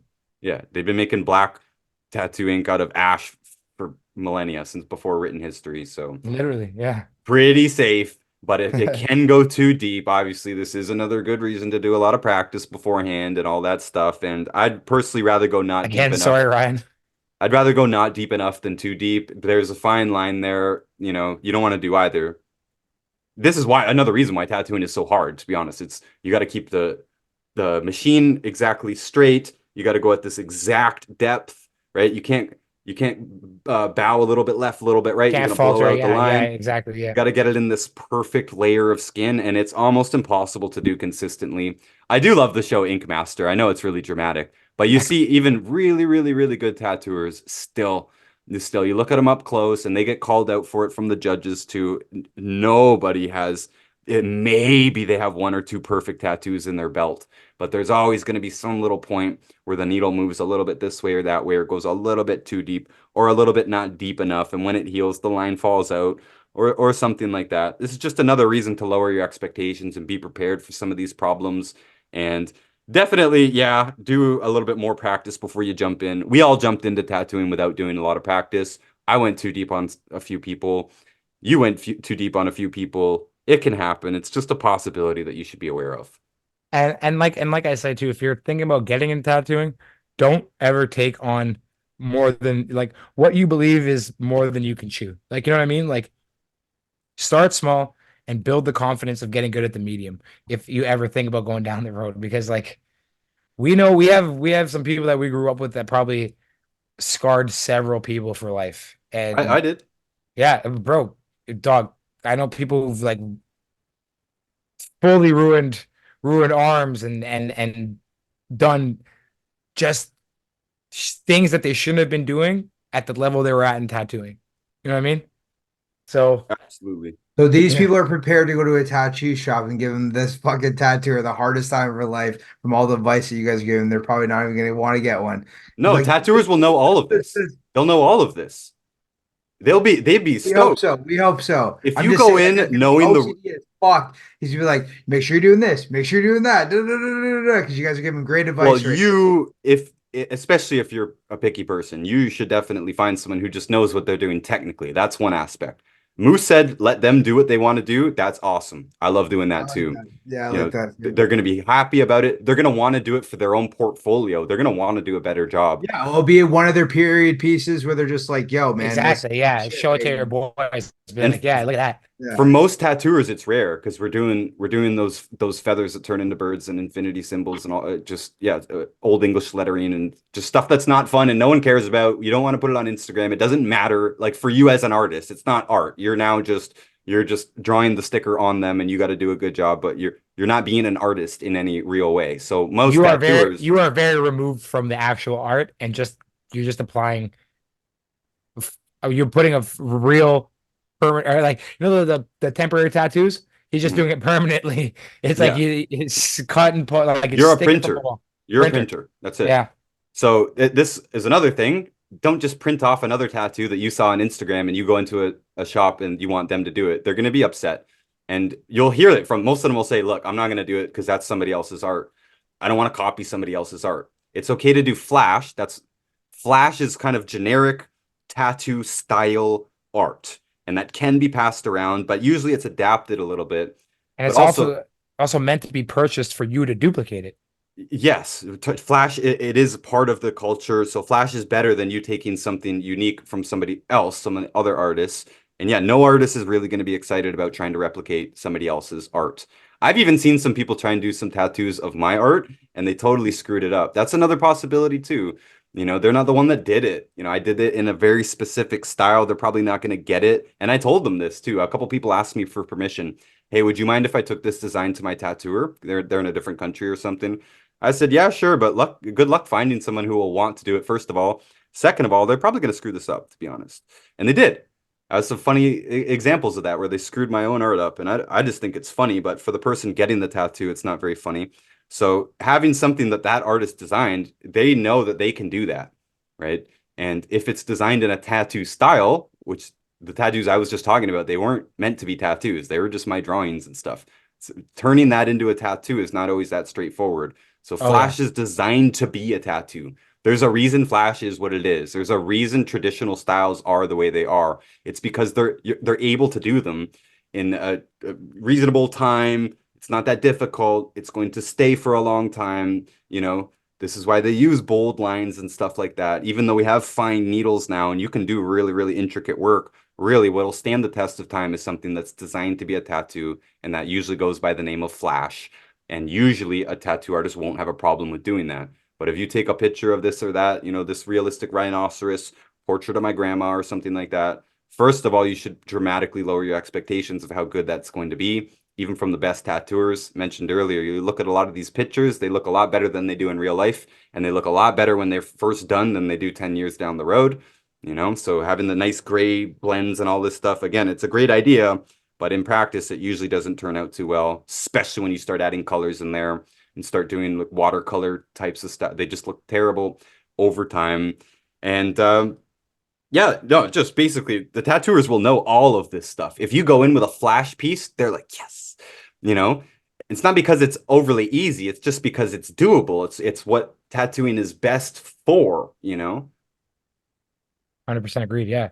And I feel like there's a reason, like, also Flash, the culture behind it is to be purchased from that artist so you can do that work. It's like, they're like, if Ryan puts out a sheet of Flash and I'm another tattooer, I will spend the $75, the $100 he wants for that Flash sheet as a privilege to be able to take you're obviously, it's your work that gets recycled, but it's a funny thing with traditional tattoos where it's just like people do other people's Flash and it's not like, it's not weird. Like Sailor Jerry is like the most popular. Obviously, there is a level of of people doing their own thing, but people do sell their flash out. It's like it's not abnormal. So I think that's like it's something you would consider is like looking at more of that direction if you're gonna get a tattoo, then bring it like he's right, bringing somebody like some abstract piece. Like this would be so cool as a tattoo. You have to find a very specific guy and hope they execute perfectly. And if you're not gonna look for that guy that's gonna be able to do that tattoo, then you're probably not gonna get what you want. Last thing I have on my sheet here is removal. Luke, you mentioned earlier, oh, you can get tattoos removed, can't you? And the answer is kinda. Kinda. It hurts a lot, apparently. I've never had it done. And this goes back to what I'm saying about expectations. I expected never to get them removed. I was okay with them being bad, with them not being perfect and all this stuff, because I knew I was never going to get them removed. First of all, I've only heard bad things. It's extremely painful and it's extremely expensive. And Oh yeah. it doesn't even fully remove them, usually. Nope. It leaves like a ghost of the gray. So it looks worse. Yeah, it just looks like a very, very, very old tattoo. And you have to keep going in there and getting those sessions done to try and pull that pigment out. And that pigment, from what I hear, just okay, if it's in your body, it's breaking down inside your body and it has to be passed through somewhere, right? Like, where is it going? Like, at least if it's in your skin, I know where the fuck it's at. It's staying in these 4 layers of the dermal. When it breaks down, where is it going? It's going to be breaking down. It has to be being processed through your blood in some fashion. So I'm assuming that it's going to be making your internals work a little bit harder to get that. Like, at least after getting the lasered off, there's got to be something going on inside. At least I think so. Like, you know what I mean? It makes sense. Just never go into the process thinking, oh, if it doesn't work out, I can get it laser removed. Yeah, and that's not your best option at all. Fucking get it and own it, bitch. Yeah, get it. yeah. I don't Get like it and own it. cover-ups. You know I'm what I not mean? planning on getting any No cover-ups. second chances here, boys. No, that's it. One and done. Yeah. Yo, I was thinking, since this tattooing was good, let's get Moose on again and let's fucking let's talk about some fighting. Some Oh martial- yeah. Oh fuck yeah. Dude, Let's do that. let's Yeah, talk yeah. about Big structure. fights tonight. Big discipline. fights tonight too. Volkanovski versus Taporia. Is there? Yeah. God willing, the parlay hits, and you guys will Buddy, actually never see I have me my- again. I'm I outta have my here. first. You have a parlay going? Oh, you know it, buddy. I nice. always put up those $1 like long shot 1 in a million parlays to see if like I going to Vegas. All right, I'm gonna get $1 million. $1 million, baby, here I come. A guy gets knocked out. No, but it makes the fights more entertaining. Honestly, I'm not much of a gambler, but I'll spend like $5 on a card in like various bets, and then like makes it a little bit more entertaining. But I honestly don't have the nuts to bet real money. I've seen friends bet real money, and I think that's insane. That's If you have the cojones for it, good Luke's are on you. dragging on the ground. I'm a If you have fucking yo, buddy, all or nothing kind of person. I know that about myself. That's why I don't get tattoos. If I did like them, I'd be covered from fucking my nose to my fucking toes. Bro, nothing busts my nuts more than losing money. Like I'm telling you, I went to remember Slots and Down in Ajax. I went there when I was making $10.25 an hour because that was minimum wage.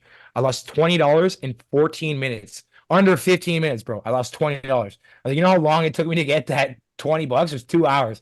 I was like, after that, my nuts for gambling just shriveled up. I can't do it, bro. Yeah, well, it's good. Trust me, you don't want that addiction either. It ruins lives. Trust me. Yeah. Don't Yeah. gamble, kids. Jeez. Definitely don't gamble. Okay, But do yeah. make $1 bets on UFC. Yeah, That's okay. fine. $1 bets are fine. Moose, let's just touch quickly on one more thing. Pain. We didn't even touch the topic of pain. Do you agree with me? Tattoos get more painful over time. They don't get easier. Oh, buddy. That's why I'm like, okay, so here's the catch-22 about getting them young. They hurt less. I don't know if it's endorphins. I don't know if it's the young spirit. I don't know what it is, but bro, I'm still getting tattooed to this day. And every time I sit down in the chair to get whatever's left, I'm like, I'm a fucking idiot for starting this. I'm like, when I was a kid, I would like chat. We're having a good time, cracking jokes. Now it's like real torture. I'm in there and it's like, yo, I'm like, why did I commit to this? And why did I not feel like I put myself down a road where you're in for it, bro. It's like You've probably heard people say, "Oh, they don't hurt that much." That's a liar. They're liars. That's or, a liar. Or they've just got some tiny little tattoo on their arm or something, and oh no, they don't hurt that much. Okay. I've never used a numbing cream. I've never used any drugs. I have been hammered one time when I got tattooed. That didn't go too well. But I go in there raw dogging it every time. And, Nice. and I've and my pain tolerance, at least I'm saying my pain tolerance. I never used to think, well, I'm an idiot. But now when I get tattooed, I'm like, yo, I'm giving this guy money to do this to me. It's your fault. It's like, Moose is a tough guy too, honestly. He's like, you Well, I are. would assume so. This guy gets fucking hit quite a bit. I remember in Karate Buddy, it fucking hurts. Sometimes Yeah. it hits so hard, and you just have to suck it in, and you're like, I feel like falling on my knees. you don't get gross ears for free. You get Oh yeah, well there you go. You got the cauliflower ears. You're getting hit lots. Yeah. So anyone who says it doesn't hurt, I mean, it's probably just That's a a small goddamn one. It's liar. probably more Yeah. like an irritating. It hurts, but it's an irritating fucking pain that There's you just just- can't do anything about. Luke, Look- there's just a huge difference between the little feather turning into the birds or the little Yeah. infinity symbol and a real tattoo. Then 8.5 hours on your stomach. Like, Oh you know my what I mean? gosh, yeah. Both Moose and I have our stomachs and sternums done. My Oh, sternum, it was done by a dear friend, and I was like, yo, if you don't speed this up, I'm gonna punch you right in the mouth. How about Oh my that? gosh. Nice. Moose, you actually did my torso. You I and did your ribs. That was terrible. yeah, you and Jay split the work on that. He started it. I had to tap out, bro. Oh my gosh. Yeah, Oh I'm my happy God. we finished that bird though. Like turned out sick. But also, if you're not that good, then it takes longer, right? So Oh, yeah. we were all just learning, and yeah, they're going over it again and again on my ribs, and I'm just dying. Yeah, Dying. dying. Oh my you did gosh. you were a soldier about that. That was actually crazy. We were just you're like going over and re-over and like, oh fuck no, yeah. it hurts the first time, but as you said, like as it keeps going on in the session and there's smoke breaks and stuff, like oh no. And Luke, you're right. It is an irritant. It does feel like an irritant in some spot. Some spots, it feels like at best, it's like somebody's giving you an Indian burn. Like remember back in the day when someone would twist their hand around your forearm, like they torque your skin. But Yeah. there's some places where, dude, I've had like it hits certain nerves on my leg where my toes just twitch, and they're like, "Can you stop shaking your leg?" And I'm like, honestly, this is completely involuntary. It's just spazzing on its own. You're hitting some sort of nerve, or you get into the ribs, buddy. The top of my sternum was rattling my whole head. It's Yeah. like, You feel it in your teeth. in your teeth. You feel it in your teeth. soul, man. Oh my gosh. It goes, "Grr," and you bite down and your jaw's vibrating, but the guy's down on your chest. You're like, what is going on over here? Right. And the Yeah. higher he gets to your neck, you're like, it's dreadful. Like you're like in these little ditches between, like, I don't have my actual full neck. I just got my chest done because my grandma would disown me once I get my neck and face done. So we can't do that yet. But I got little Yes. ditches inside. Yeah. I got the little ditches inside my chest, and brother, like when the needle hit there, your eyes just they're woo! Yeah, I Yeah. open up. Yeah. In my armpit. Yeah, that Because should I- be, yeah, buddy. That would make me upset. I'd start getting upset. Like I'd want to hit You- somebody. No, You it's do- it's rough, man. You think dark things, man, for sure. It's Like rough. this guy's trying to get information out of me. Yeah, I and will you're sitting never- there, like you said, Trying to Lucy, get information out of me. Nice. you're like, I can't believe I paid for Okay, this. I so can't if believe you I don't- volunteered for If you this. do want to go for a tattoo, you better be answering the fucking questions. Well- yeah, no, Yeah. you don't give up the info. You sit there and you wire your mouth shut. You say, Yeah. "You're never gonna hit me. You're never gonna- There's some Where's some Luke spots Moody? are I don't easier. know." You know, your Oh, yeah. arms in general are the easiest. Your arms are Easy. the least painful. Even the inside of the arm. I know a lot of people Didn't become a baby about it. It doesn't matter. I got the whole inside done too. It's not that bad. Not compared to the body. The body is next level. The head wasn't the head was okay, but it wasn't a very detailed tattoo. The one on my foot. Oh my gosh. The one on Foot my sucks. oh Top man. of the foot is a nightmare. Mine's It's on just- the inside of the foot. Fuck that. On My the boys got- soft part. Oh no. Oh no. Not fun at all. Legs are pretty easy. Yeah. Arms and legs, man. You're good with arms Hand- and legs. Hands are terrible. I did the outside of my hands. Be prepared for you to swell up like you're wearing boxing gloves. One of my best friends has the inside of his palms, and they can only successfully do the inside of your palms if they actually, you know what we were talking about going through the 4 layers of skin? Well, with the palm, it's actually necessary to go deeper for it to stay. Yeah. So it's the most painful tattoo you'll get in order for it to be a permanent tattoo. Fuck that. If your Yeah. tattooer tells you, hey, it's probably gonna fall out in this spot, listen to them. Listen Yeah. to Oh, them. yeah. Oh, Holy. yeah. Because yeah, you're right. If the only way to get it in is to go very deep, and oh my gosh, those are also the spots you don't want to go very deep on. Nope. Because it's the thing about how many all your hand is meant for is feeling. The side of your foot, you want to drill something deep into that, be my guest. But it's like, bro, it's atrocious. And yeah, the most other than the foot, There's one in my armpit. I was talking about that tattoo. I had to try and put a collage around it to take attention from it. Well, the very top one of that goes almost into the armpit, and it's a man's head at the very top of that. And our buddy Jay was doing it, and the guy's head was supposed to be bald, but I guess he kind of screwed up. So at one point he made the decision. He's like, "All right, this guy's got hair now," and so I'm sitting there like just dying, just dying. What is going on here? You know, and after 5-10 minutes too, like I'm thinking he's just finishing off the head, right? A little bit of shading. It's a bald head. What are you doing lingering in this area? I'm sweating, I'm crying. Not literally, but like, you know, pretty much. Like your body's just freaking out in the armpit area. Oh my gosh. And yeah, it turns out I go and look at it and he didn't say anything because he knew I would be pissed. And I looked at him like, what did you do, bro? This guy's got a full head of hair in, you know, in the Full armpit. Elvis hair. Oh my gosh. Terrible. Terrible. Oh, It still and looks here- good today, to be honest, but And wow. a lot of the spots too. That's another funny thing that you're saying that it just triggered this memory. You don't know where the motherfucker's at when he's tattooing you. You're just picturing in your head how close to completion he is, because you're really not, like, if you're getting your back tattooed or a piece that you can't see, sometimes you're just like, oh yeah, this guy's he's definitely almost done, and then you take a look He's back. nowhere and you're like, close. nowhere close. Yo, dude. that's sort of like when you're getting stitches, when I've had to get stitched up and you're like, fuck me, this hurts. Yeah, And there's no freezing, and you're like, yeah. It's hurry the fuck up, man. Yeah, Like, yo, I just get mad. It's that, but it's like, okay, imagine it was like the stitch was from your butt crack to your neck. I know. Like, yo, buddy, you know what? Guys, cheers, not getting any tattoos. Thank Yeah. you. It is interesting though. You can't tell at all where they are. You know, you think, yeah, okay, he's Yeah. getting to the top of it. Like, no, man, I'm still at the bottom, bro. Bro. And then you're like, oh, this guy's he's definitely gonna be done in no time. And he's like, yeah, I'm just shading the corner still. I'm like, the corner of the foot. I'm like, yeah. I'm like, No, the whole fucking thing. buddy. Ryan, Yeah, I gotta leave soon, buddy. I got company over at the Okay. house. we're signing yeah. out. Okay, Yeah, last that was piece a of lot. advice here. If you go to get a tattoo, you guys, Moose, you mentioned it. Don't be drunk. Don't be on drugs. I don't care if you smoke weed every day and you're totally chill on it. It hardly even affects you anymore. It will make it worse. Just be sober. It's the best. Yeah, And brother. if you are on chemical drugs, After all that, guys, that's the best to go sober. be sober. Yes. honestly, Go sober, get okay, tortured. Look.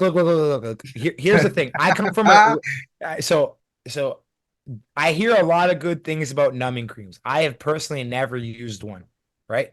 But people do say that you can use a numbing cream and the results are good. I feel like there's part of the tattoo process is earning it through what you get. You know what I mean? Like, I rather sit there as like give that little piece of sacrifice of pain to get the result I want. I don't feel like there should be an easy way out. I feel like if you want it, you should earn it. You know what I mean? I agree.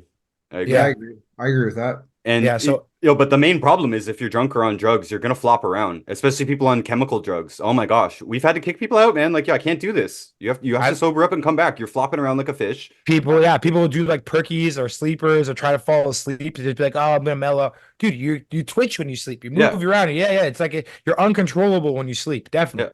Hasn't been You kicked out of wake the up shower. and you don't know where you are. Like, what? No. Yeah, dude. Be sober. Imagine that. Imagine falling asleep and waking up with a tattoo, bro. That's a crime. You know what I mean? That is a fucking crime. I'd be like, yo, I would never want that. I want to be conscious and like know if you're up to any nefarious stuff while I'm out there. What if you fall asleep and he decides to tattoo a mustache underneath your nose, a little short square mustache, and you're like, you walk out of the shower. You walk out of there with a permanent Hitler mustache and you didn't even know. Don't do perkies and downers and go do tattoos. Yeah. So, boys, this has been fun. Yeah. It was a pleasure.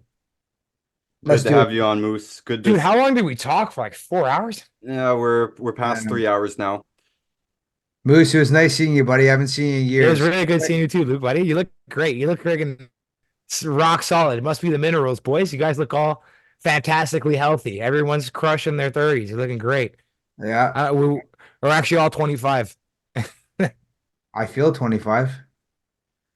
Fuck So yeah. Moose actually has Uh, something to promote here. He is the owner of a Brazilian Jiu-Jitsu and wrestling club in Toronto. Nice. It's called Congrats. 40 Thieves Combat Club. And you can find that on Instagram as well at 40 Thieves. And you can find that numerically or phonetically, right, Moose? That's right. And 40gang.com. Yeah, we just started running the spot. Like, so during COVID, during the lockdown, I started kind of like full-time teaching. I got like a little spot above a restaurant, and it kind of grew into a little bigger of a thing. And then I got another space up the street here. I'm at St. Clair and Lansdowne. So it's just in the West End here. I just got like a little dojo operation there. It's myself and there's a judo team there as well. We kind of split the space, and it's been going pretty Awesome. decent for the last little bit. Awesome. Congrats, man. Yeah, man. And you can Thanks. find him on Instagram as well at Yo Moose. All of this Oh, will yeah. be in the description. And for everybody else, you can find everything that I do on my website, notusbooks.org, including an archive of this podcast. Luke is a regular guest as well. You can find all those archive episodes on notusbooks.org. You can download those episodes for free. And at the end of the archive version, there actually is a special treat. So those of you listening on the archive right now, stick around after we sign out. You'll get that special treat. Again, you can find the video versions of some of these episodes on YouTube and Rumble. All of them go on Patreon. All the episodes, period, go on Patreon at least 1 week early. And no matter what, if there's a video version, it goes on Patreon. Again, it may not be appropriate for YouTube. They hate health information, so we got to be a little bit careful there. And YouTube might not like this video either, to be honest, but whatever. We'll try it. Give it a whirl. I mean, it's worth a shot. We See what the appreciate, overlords think. we Yeah, Ron, appreciate the support. by Spotify, we're good. We appreciate the support on Patreon either way. $1.99 buys you access to all the content there. There is some videos that have been taken down off of YouTube. I don't personally think they're the most controversial ones, but again, YouTube hates health information. And we also do a weekly Zoom meeting, the distributors and I, where we talk pretty deep about specific diseases, specific products, and actual case studies we go through in real time and talk about what we would do for them depending on where they're at in the case. Those weekly meetings also go on Patreon. Ryan, don't you guys also discuss distributorship as well for running your own business? Yeah, well, that is what it is all about. We are in the health business. Anybody can be a distributor as well. You can learn how to do that. You can make a few bucks back, on the products that you already want to take. Most of us, that's how we got started. We got a good result with them. We told the people around us. And yeah, for some of us, it's just a matter of helping our friends and family and stuff like that. And you can get a few bucks back as a distributor, or you can do this hardcore. You can jump in and be somebody who does this full time. It's up to you. You can work your way towards that. We do make a big difference in the world. Don't mean to, pat myself on the back too hard here, but I think we do a good job, and it's becoming even more and more important. Obviously, a lot of people woke up after 2020 and realized that whatever the mainstream is saying is not necessarily in our best interests. And of course, much of the stuff that's out there is pretty obviously bad for us. Most of us knew this intuitively, but we are providing a different way. We teach people how to live a healthy lifestyle. It's not just about selling products. That is part of it. Also teaching people how to eat right, how to eat without poisoning yourself. And there's lots of other lifestyle things that could lead you to live a much healthier life. I think that's our main point, living healthier, longer. And yeah, so you can look into all of that. All of our links, all of our social media, everything is on my website, notusbooks.org. And including all the books that I've written and helped publish and the free versions of those books. There's lots on the site, and all of this is in the description as well.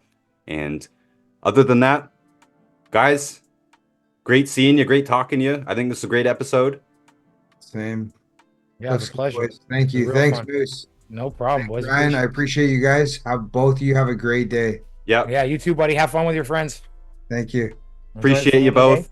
Oh, it's family day on Monday. Yeah, I can have a nice little family day on Monday too. Hey. Yeah. Nice. All right. Appreciate everybody for listening or watching. Stay healthy, my friends. See you next time.